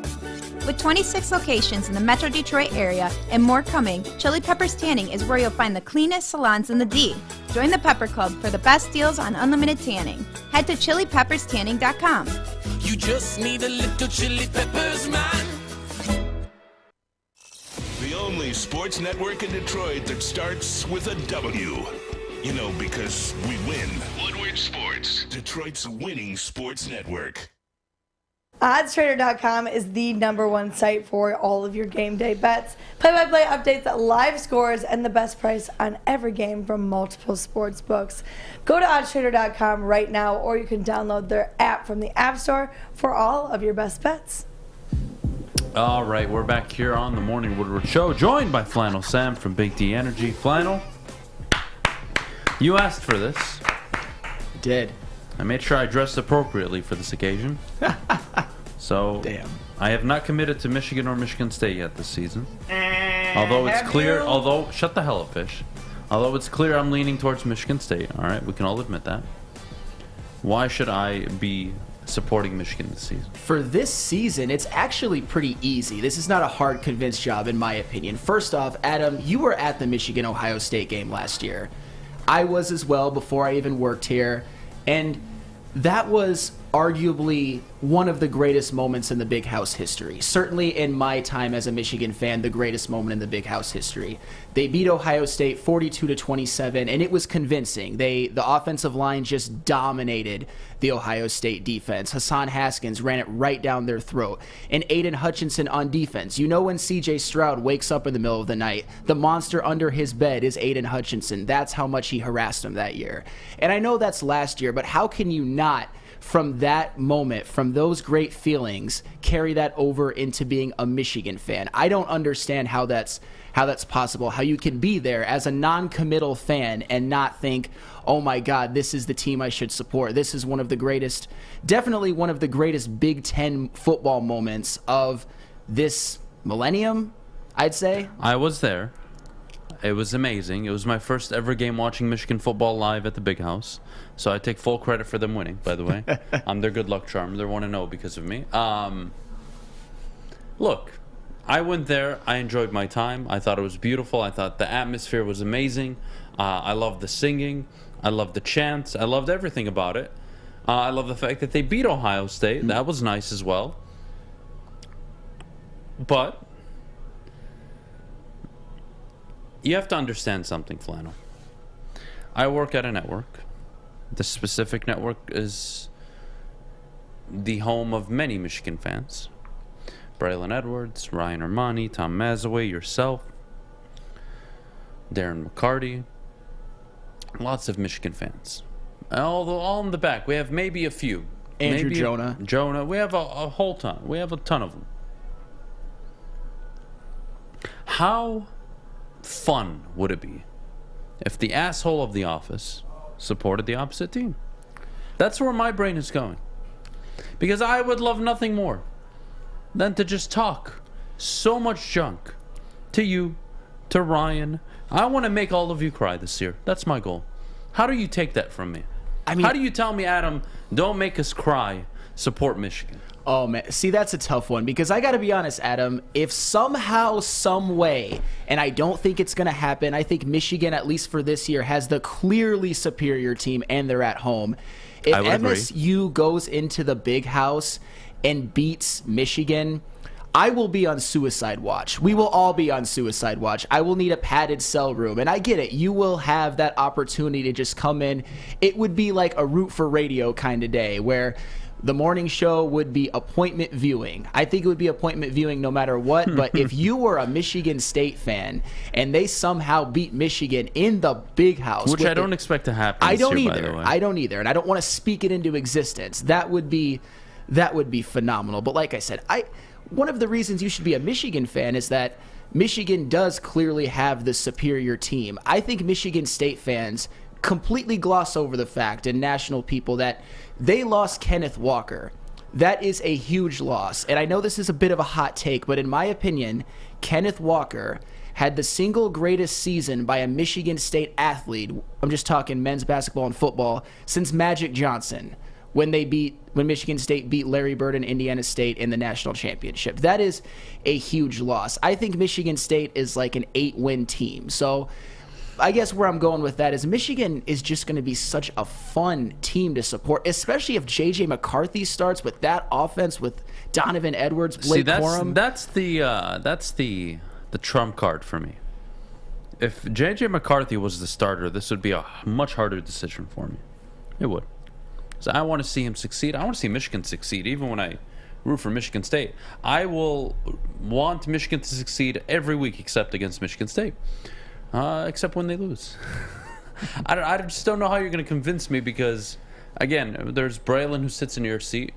Ryan Armani sits in this seat. And boy, do they love Michigan. Yeah. And I would love nothing more than to walk in the office when they're back there crying, sad, emotional, after Michigan loses a game or two this year. And I'm just going to whip out a big dildo and smack him in the face with it. Oh, man. And it's going to be a nice green and white one. God. You know what? As you should. If that happens, to the victor go the spoils. But you're still on the fence. You're still on the fence. I'm not decided yet because I really don't. You are I've never not done this on the before. fence. You know what you're choosing. You've known back when you got the shirt or the jacket. This was a gift. I haven't seen any Michigan people gift me anything. So here. I'm sure they have, and you just ignore that. Not true. Not true at all. Okay. I mean, and with all due respect to people like, Ryan and Braylon, they're alums. Braylon is one of the greatest football players in Michigan football history, the greatest wide receiver in Michigan football history. I'm kind of more of a Walmart Wolverine. I didn't go there, but I also think... Oh, my God, Fish. Yep, he played me that. That's quite the jingle. But what I'm saying is that I'm a little bit more reasonable. I'm the Michigan fan that you can, bring home to mom, so to speak. Oh, God. You're going to cut you off right there. We're not going to say that. Look, the thing Michigan has going for it is I just don't care to root for either school. Fair. I've always wanted both to do well. That's never been an issue for me. But I think selfishly, I want to talk crap to the bottom line. I mean, I want to come to the studio, a full green suit, vested out, white tie, Mel Tucker cigar, sunglasses, put my feet on the desk, and tell them to suck it. And that would be that amazing... That alone has me like 67%, almost 70% committed to Michigan State at the moment. So what if, and I grant you that would be an amazing moment, and I know the bottom line, which I also work on, would be insufferable if Michigan ends up being good, and on that day, I'll have to have their back, because if Michigan wins, I mean, I was pretty insufferable last year because I deserved to be, because they actually had a good season. They won the Big Ten, they made the college football playoff, they beat Ohio State. But I don't know. What if J.J. McCarthy starts? I'm still hoping that if J.J. McCarthy starts, my heart's going to be torn because I think Look, they're going to start the season 5-0 either way. 100%. Right? They're not going to lose any of those games. If they do, I'll be here. Having said that, the reality is this is just really a very talented offensive team. I'm sure you saw R.J. Young put out the top 25 preseason poll where Michigan was out of it. Such a dog water list. My goodness. It makes no sense to me. But, you know, it's funny. He brought up Josh Gaddis as, like, one of the big reasons why. And for me, it's actually Mike McDonald. Agree 100%. I think you're missing him. Don Brown was always the issue. You insert Mike McDonald the 1 year under Harbaugh. What do you know? What do you know? It all clicks. The defense, a Jabo out of nowhere. Dax Hill, Aiden Hutchinson. Nobody expected Aiden Hutchinson to have the year he did going into the year. Ojabo had 1 tackle the year before. Not sack, 1 tackle. And that's a factor that I think people get lost upon. Don Brown, getting rid of him, I thought Harbaugh was the problem, but Don Brown, getting rid of him was a pivotal point in Michigan football history. In your college days, did you ever take a bag of poop and light it on fire on someone's porch? I did not, but I know people who did. So I want to do that. I want to do that this year for Braylon and Ryan. I want to show up to their houses the week of the game, spray paint their house green, leave dog poop on the door, ding-dong ditch, light it on fire, ran the hell away, and then spray on their cars, go green. Oh, man. I'm sorry, I'm being selfish right now. I want chaos. And that's okay. And you know what? I got one thing to say. Like the caveat to all this, if Michigan decides to start, if you decide to start Cade McNamara, I will no longer have this position. I will say, Adam, you know what? Do whatever the hell you want. Root for Michigan State. I don't care because I will be that disgusted. Even though Michigan, I believe, can still win 9-10 games with Cade McNamara, they're not going to take it to the next level. And I think with J.J. McCarthy, this offense, think about how fun this offense could be to watch. I didn't even mention the weapons. Ronnie Bell is back. Andrel Anthony, Cornelius Johnson. I think Eric All is a dark horse Mackey Award candidate. I think he's going to be great. This offense can be absolutely explosive, and I think they're going to be a much more fun team to watch than Michigan State. And if they start McCarthy, that's kind of my last-ditch attempt to be like, come on, Adam. You've done well. The McCarthy situation is tugging at me. Yes. It's tugging at me, but like I said, I love chaos. I thrive under chaos, so that's a tough one for me. I think as of right now, you've probably talked me down 6-7%. All right. So I went from 67 to 60. Let's go. If somebody brings me a nice Michigan golf polo, maybe we'll bring it down to 50.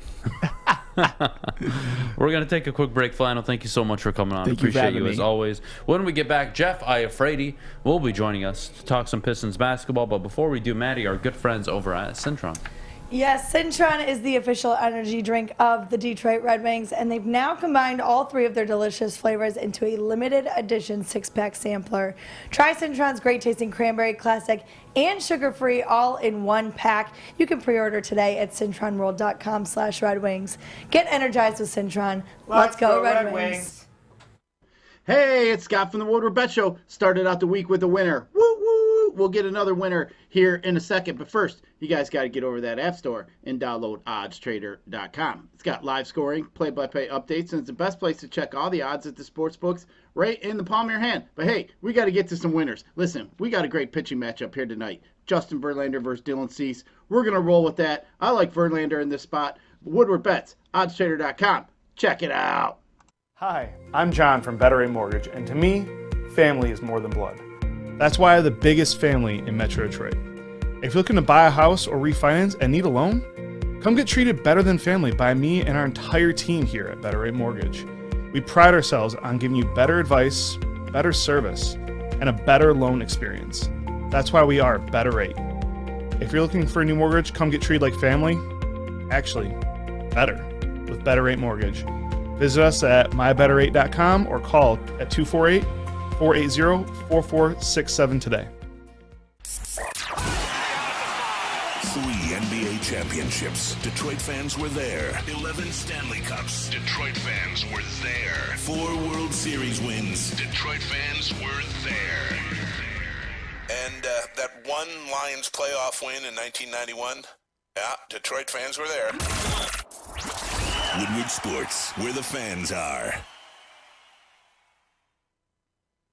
Make sure you download the Woodward Sports app in the App Store and the Google Play Store today. Take Woodward Sports with you wherever you go and listen live on your phone or mobile device.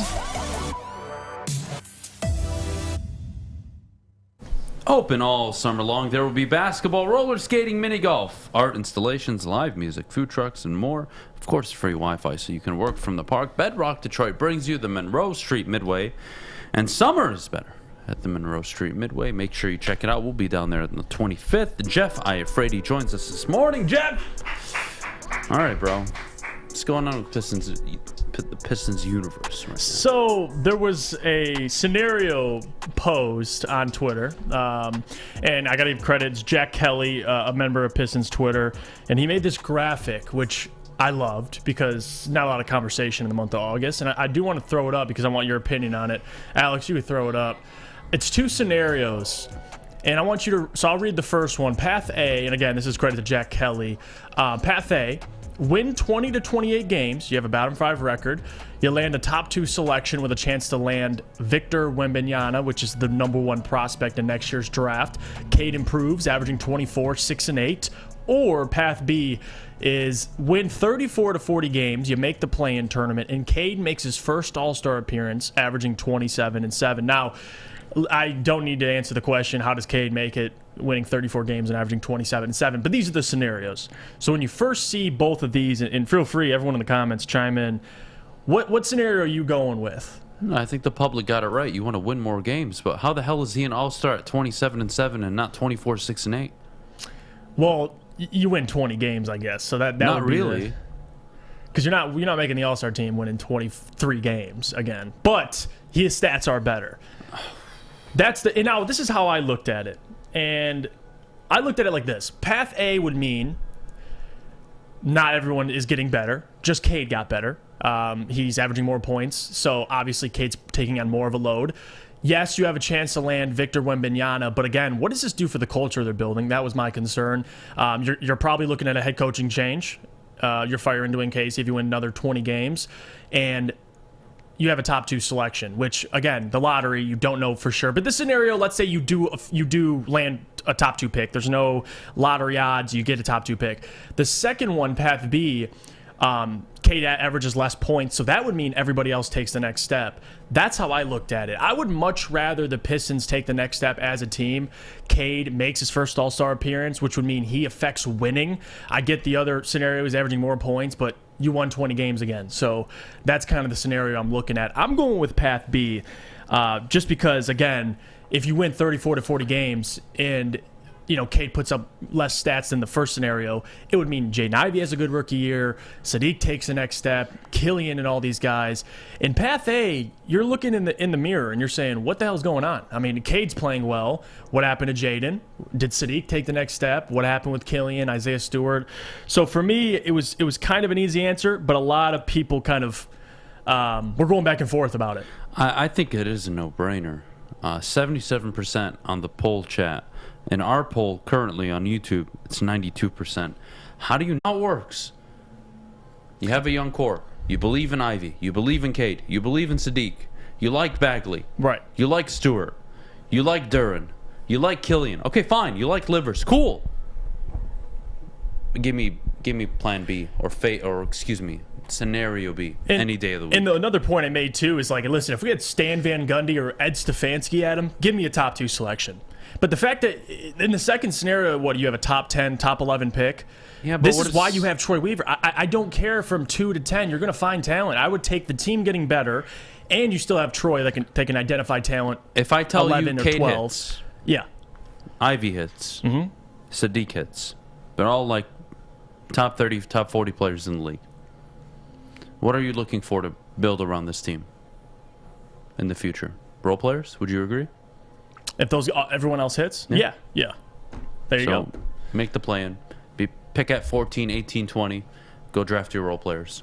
It's that simple. Yeah, and another thing is, like, how are you, and people talk about attracting free agents. If you win 20 games and Cade's the only guy that looks good. How are you going to pay all these guys? And that's another thing, max too. Contracts. Sadiq's going to command a max. I'm pretty sure. Maybe not a super max, but I think he'll get a max. Ivy's getting a max. Yep. if he works out. Probably Supermax, actually. Same with Kate. Where's all this money going to come from? How willing is Gord's going to be in the luxury tax? No, you got to win sooner than later. I'm sorry. Got to win sooner than later. Yeah, it's got to be B. And Steve said it best in the chat. B would make them a better free agency destination. I agree. And listen, I think Pistons fans in general too. This is why the voting is so one-sided, and it's still 82% in the chat poll picked Path B. It's because we want to win. Like, we're sick of losing. I mean, who cares? And I get it. And my guy Kuka Hill, he wants Path A. That's another guy that would rather have Path A. No way. Yeah, because his point was, what does it do for us, or what does it do for the team if they win 34 to 40 games? I would much rather get another prospect like a Scooter Henderson or a Victor Wembanyama. My point is, like, guys, if you win 34 to 40, you got your core. Cade makes his first All-Star team. Who is that? You calling Koo? Yeah, you know who he's calling. He's not going to answer. I hope you know that. Come on, Koo, answer your goddamn You better leave a voicemail, too. I'm going to leave my goddamn voicemail. Good. What are we doing here, Koo? Koo? You're lying. Koo? Find out. Plan A? Yeah. Not Plan B? No. You're going to have to leave a voicemail, buddy. He would take Wanyama. Yeah. Losing Casey. And having a team made up of 15-year-olds. Please leave your message for... You know what? And this is the thing, too. Mailbox is full. Boy. God damn you, played Koo. that card. And a majority on Twitter, they chose Koo. B too. Look, I'm alive on the show right now, but I just heard out. One second. Koo, I'm live on the show. I tried to call you. I heard you picked Plan A. Should have done Plan B. Sure, have no idea what the hell I'm talking about at the moment. We got to talk. I hope you're doing great. Hope you're doing great. No, I don't really understand it. Like, his point was this: why win 34 to 40 if you have a chance to get another guy, like another top 2 pick? And that was the scenario. You have a top 2 pick. So if you want to say, well, nothing's guaranteed, it's the NBA lottery, that wasn't the scenario. You have officially a top 2 pick. So listen, if you want to argue they should go with Plan A, can't really help you. I just want the team to take the next step at him. It's bigger for everybody. For Troy Weaver, 3 years now with the Detroit Pistons, they can go 20 games. 20 games now you have more talent. Then they go to 40 games. How about you just That's win? progress. Just win. That's the biggest thing, man. That's all it is. We can't be 3 seasons in a row with 20 games. I mean, it's tough. I'm not a fan. It's tough. Not a fan. All right, look. Well, Jeff, stick around for a bit. I want to preview tonight's Hard Knocks episode 2. We'll be having the live stream. Justin's actually going to be here for the live stream this time. He'll be on? Justin will be in the booth. Oh, the TD. It's going to be very interesting. So I can't wait for tonight's episode. But before we go, Maddie, could you do us a favor and tell us all at home about our good friends over at Guardian Alarm? Yes, I can. Summertime is here, and that means spending more time outside. Let Guardian Alarm give you peace of mind while you're out enjoying the sunshine. Just give them a call at 1-800-STAY-OUT today, and you can rest easy knowing you have 24/7 protection. That's 1-800-STAY-OUT right now, and let them know that Woodward Sports sent you. Hi, my diamonds. It's Crystal with an X. You want to get hot and perfect like me? Here's my super easy routine. Drink at least a gallon of water before you wake up. Attach a weight to everything in your house. Sell your car and just sprint everywhere. Scream when you exhale. Don't follow Crystal with an X. Do your own thing at Planet Fitness with tons of equipment and free fitness training in our clean and spacious clubs. Join now for just $10 a month and cancel anytime. It's a great day to get some Centron in your life. Okay. There it is. Centron, here we go. Gotta grab the cranberry. Oh wait, it's 2 for $4. Gotta double up with the classic as well. Centron World, baby. Centron, available at select Kroger's, and if you wanna know how, go to @CentronWorld.com. You get dope like me. You know what? Why wait?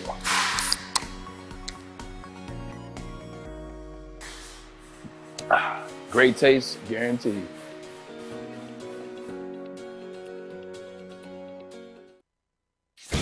Make sure you're listening to Woodward Sports all day long. Start your morning with the Morning Woodward Show. Spend middays with Big D Energy. Watch and listen your drive home with the bottom line. And don't forget about Woodward Bets Daily. All live, all right here on the Woodward Sports Network.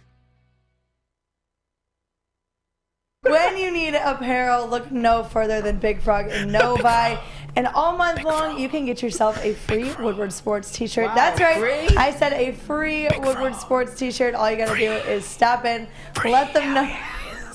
Let them know we sent you, and they'll print you one on the spot. So go to Big Frog and Novi today and get your free t-shirt, or you can visit them online at bigfrog.com/Novi. How nice of them. God bless. What the hell was that? What the hell was that whispering? That was that He's subtle, practicing like... his, what is it, ASMR? ASMR, yep. I have an OnlyFans account. I didn't tell you guys. Do you even know what you probably don't even know what ASMR is. All right. Oh, my God. Here we go. Back on the Morning Woodward Show, 9:40. We got a lot of announcements to make this week. I'm very excited for what's coming up heading into the football season. Ooh. But we'll get to all that later this week. You're all just going to have to be a little patient. But, Jeff, what do we expect tonight in episode 2 of Hard Knocks? Oh, we expect a lot. For me personally, I'm excited to see, hopefully, Ben Johnson. Episode 1, and I said this too, I completely understand why it was the Deuce Staley, Aaron Glenn, Dan Campbell side of things, and, Aiden Hutchinson, because they got to have something to draw the viewer in. But for episode 2, now you can get into offense. We got into defense, but I want to get into Ben Johnson. I want to see how he communicates with Jared Goff. That's been the number one thing I've been looking to see because we know Ben Johnson, according to players, he's a great communicator. But I want to see him and the Jared Goff, that rapport they have. That's number one for me. Number two, I mean, it kind of goes back to Jared Goff again. Like, you didn't really get to see a lot of Jared Goff. In the offseason, he talked about being a better leader for the Detroit Lions, and you're seeing that, wanting to play in the first preseason game when his offensive line was playing. But for me, it's got to be Ben Johnson. That's someone I'm very excited to see. I love the dynamic they showed in episode 1. You're going to see, obviously, a lot of Dan Campbell today as well. But again, it goes back to offense, Adam. We got to see the defense in episode 1, them struggling to tackle. But hopefully in episode 2, you see a lot of that, the offense, the offensive line. Maybe you get a little Penei Sewell in there, maybe a little Jeff Okudah, because that's one guy we've been expecting to see as well. Because every Hard Knocks has one of those storylines that tug on your heartstrings, and I feel like that's going to be Jeff Okudah. So for me, it's Ben Johnson, Jared Goff, throw a little bit of Jeff Okudah in there. But those are the guys I want to see tonight. Hopefully we get to see them. I want to see the storylines too. No, absolutely. One of the things I didn't notice in the first episode that I caught later on actually was the emphasis on these player-coach dynamics. Yeah, they mentioned everybody where they were from, but I mean, the Aaron Glenn Deuce Staley thing I thought was super interesting. I mean, even in the Hard Knocks episode 2 preview, you see Deuce Staley with the running backs, and they're having a conversation. I think it was about his wife, or like, when am I going to meet the wife? And Deuce Staley just made a whole bit of it. I mean, he's absolutely hilarious, but I think there's a good dynamic. Right. And you pointed out Ben Johnson. That's who I want to see. Like, I'd love to start seeing more of it, but pay real close attention to the dynamic here. You have Dan Campbell, high energy. Deuce Staley, high energy. Aaron Glenn, high energy. The drive, former players, right? That mantra. And then you have little old Ben Johnson. Cool, calm, and collected. Cool, calm, and collected. Talking into the walkie-talkie. Yeah. Minding his own business. Yeah. How involved he's going to be in Hard Knocks, I'm not sure. I want to see more of him. Will I? I don't know. I think what HBO is going to do with this series is they're going to tell a story. I think they introduced all the player coaches, the rookie coach. Now we're going to get into episode 2. I'd imagine Jared Goff. Yep. A lot of preseason, going into the game, after the game, during, etc. And then it will be off to Indy. And then the 3rd episode will be about Indy. Oh, I can't wait for that one. And then the 4th episode will be about cuts. And it's... I don't... You know what? The more I think about it, the less I believe we'll see much Ben Johnson. I'm just not sure that's a thing for them. Dan Campbell, quote machine, virality. Yeah, he's Aiden Hutchinson. Like, there's so many other things for them to cover outside of the offensive coordinator who's just doing his own thing. You think they'll cover Jared, and by default, covering Jared, you're going to see Ben Johnson? I think you're going to see a little bit of him, but the one-on-one with him? Oh, probably not. I hope. Maybe his background, his storyline? Maybe. I hope so, but I don't think so.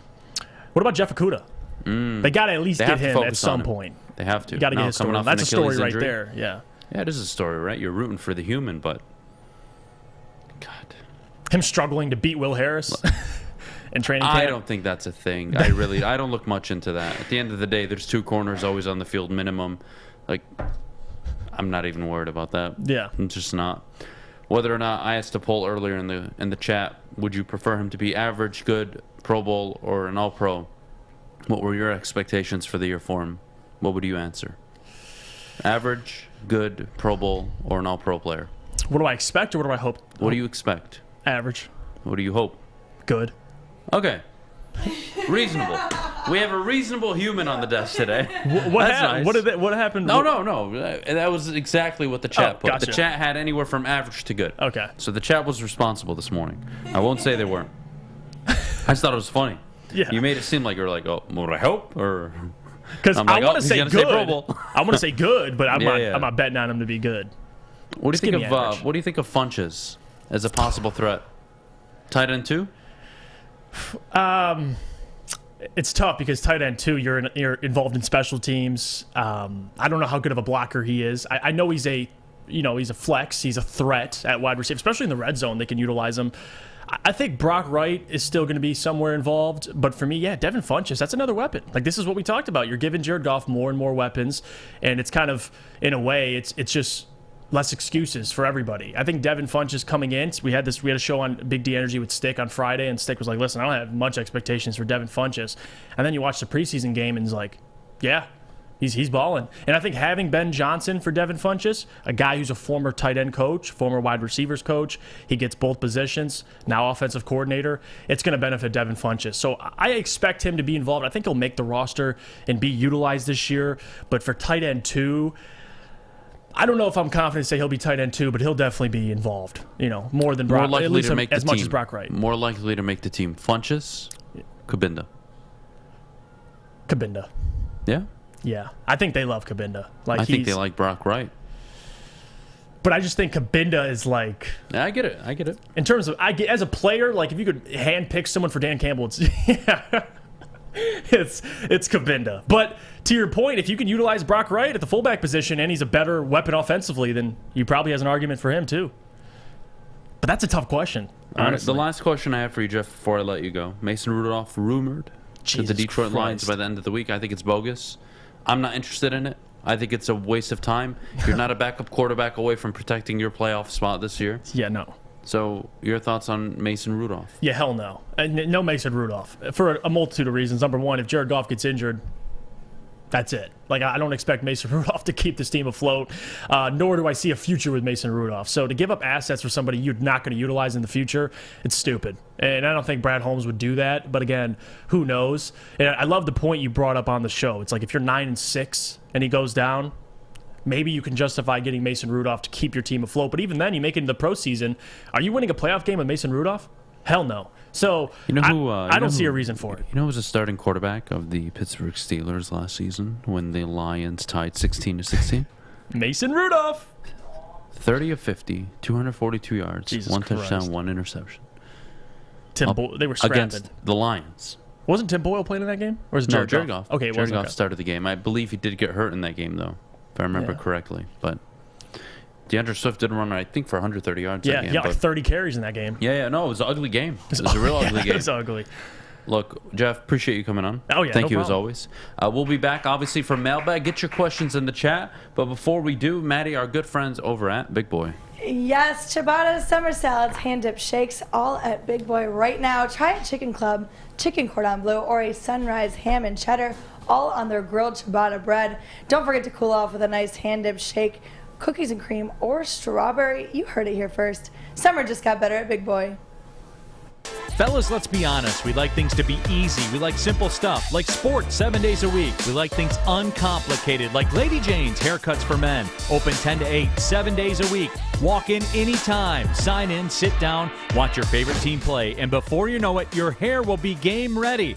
Open 10 to 8, 7 days a week. Walk in anytime. Lady Jane's Haircuts for Men. It's wicked awesome. Life is full of hard choices. We're here to make one of life's biggest decisions as simple as possible.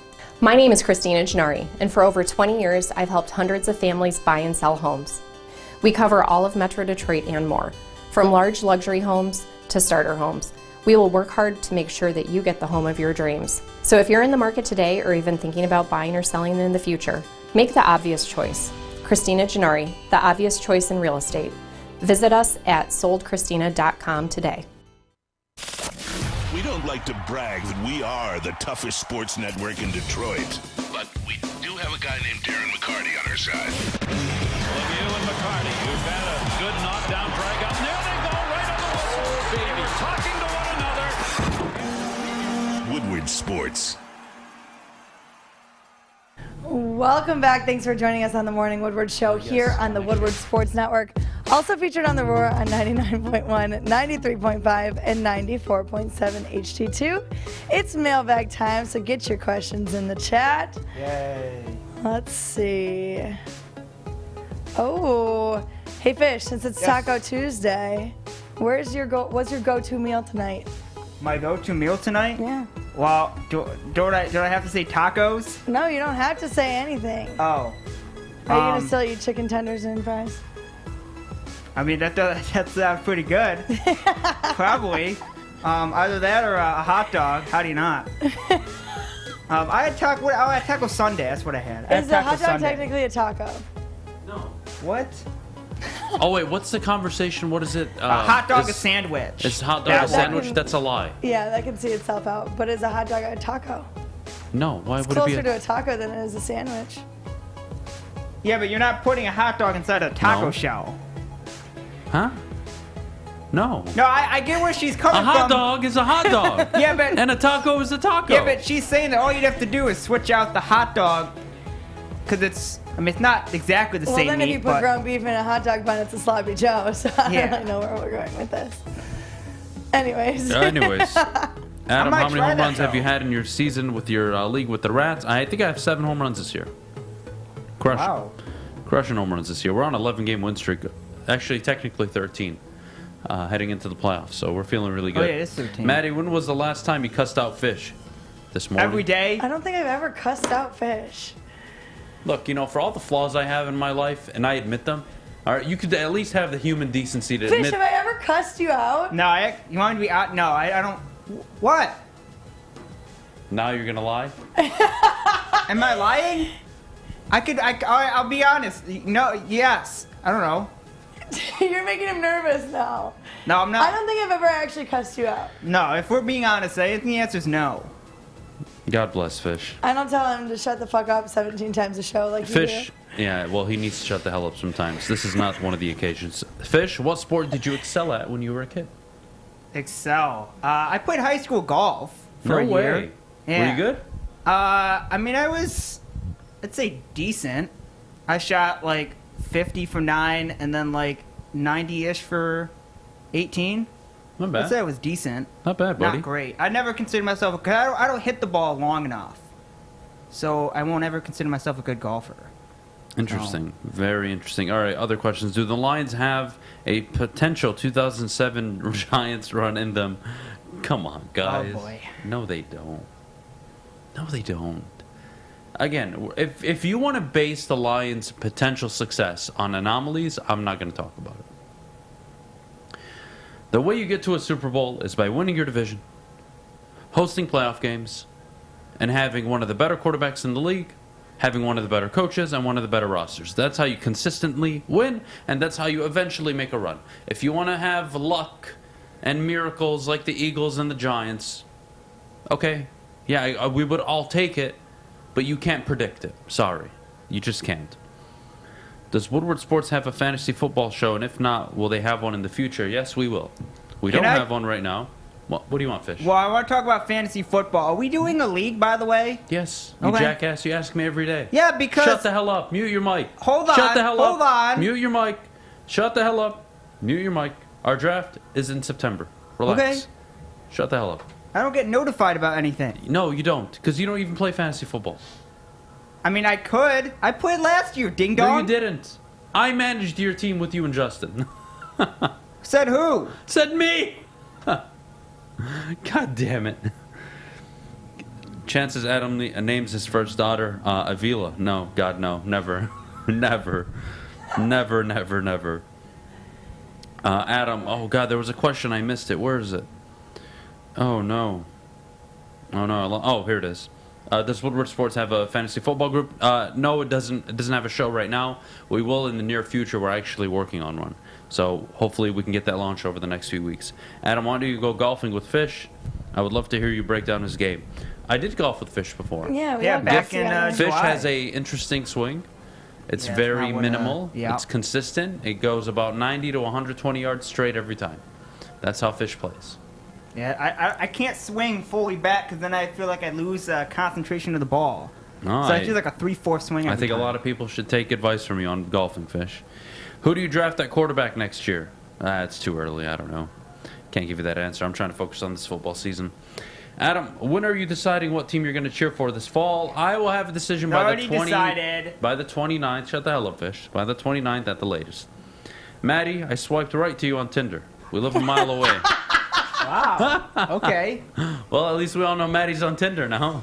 We all knew that already anyways. That's hilarious. That's awesome. Did you swipe right on this individual? I don't even know who that is. I need first and last name, sir. We're trying to make this work. His name's probably in the chat. Oh, God. Would you cut that beautiful hair for a division title? Yes, I would. I would get rid of it all. I would bust to you or is he tomorrow. talking to me? I'd imagine me. Oh, God. The 29th is my birthday, Jack. Well, perfect. You're not going to be happy with your birthday gift the way it's leaning right now. Should be fun. Should be fun. A few more questions before we go. Why doesn't Woodward Sports have a call-in line?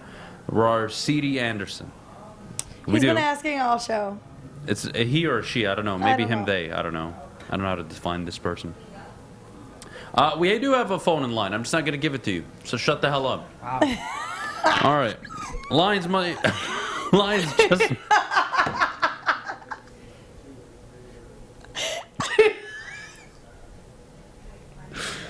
Oh, God. I'm snappy this morning. Sorry, guys. I I'm can really tell. not sorry. But... You're in a good mood this morning. Oh, I'm trying to be. All right, let's see what else we got in the chat. Let's see who will lead the Lions in receiving yards. I think Amon-Ra St. Brown has to be the pick, right? I mean, you just saw it in the preseason. Yes, a little sample size, but he's going to pick off where he left off last season. Is he 1,500 yards? Maybe not in this offense, but I think 1,200 yards, I think it's very realistic for St. Brown, especially with all the targets I'm sure Jared Goff will give him. Let's see. Is Habs Man going to make a special guest appearance soon on Woodward Sports? Mike G, let me tell you. We have a very special guest today on the bottom line. Ryan Armani does have COVID. Braylon Edwards will be out for the week, unfortunately. Sean Belizean. Hey! Sean Belizean will be making his return today and Thursday to the Woodward Sports Network on the bottom line from 2 to 4 with Maz, Jeff, Stick, you know the crew. I can't wait to see Sean Belizean today. I can't wait. All right, let's see what other questions we have in the chat. Is there a call-in? Here we go. There we go. Rosardi, you're going to piss me off. Is there a call-in line? And why isn't the show using it? All right, buddy. I'm going to speak a little slow for you. There is a call-in line. I'm not going to give it to you. And what was the ending? What was the end of his sentence? Let's debate. Show host. Let's debate about what, Rosardi? I'm going to give you some attention right now. He's probably going to tell you you're a bad Let's debate host. what, buddy? You don't know sports. I'm listening, and I'm waiting. What would you like to debate this morning? You talking to a real Detroiter right now, dude. I'm a grown-ass man. I don't give a fuck. I don't think you watch this show enough. I don't give a single motherfuck who you are, where you come from, or what you do. I don't. I really don't. So that talk is not going to work. We're going to move on. Does anyone else think J-Mo acts a little awkward? I mean, he's injured. All he's known is being great at football. I'm sure that's kind of interesting for team dynamics. He'll be fine.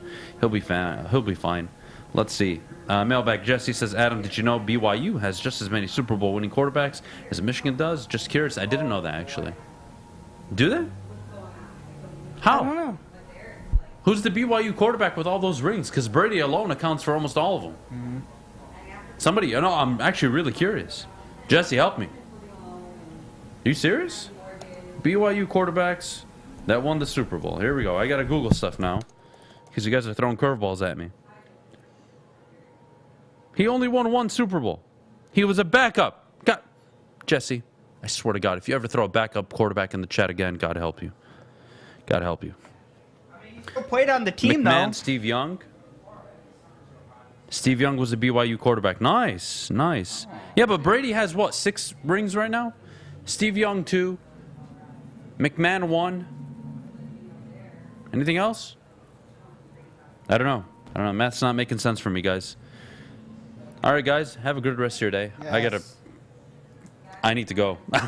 I need a break. I really do. We'll be back. Major news coming up this week. Changes to the Morning Woodward Show. Maddie will be doing something super amazing. We can't wait to share it with all of you. Fish is going to go to hell, and Westfall is going to...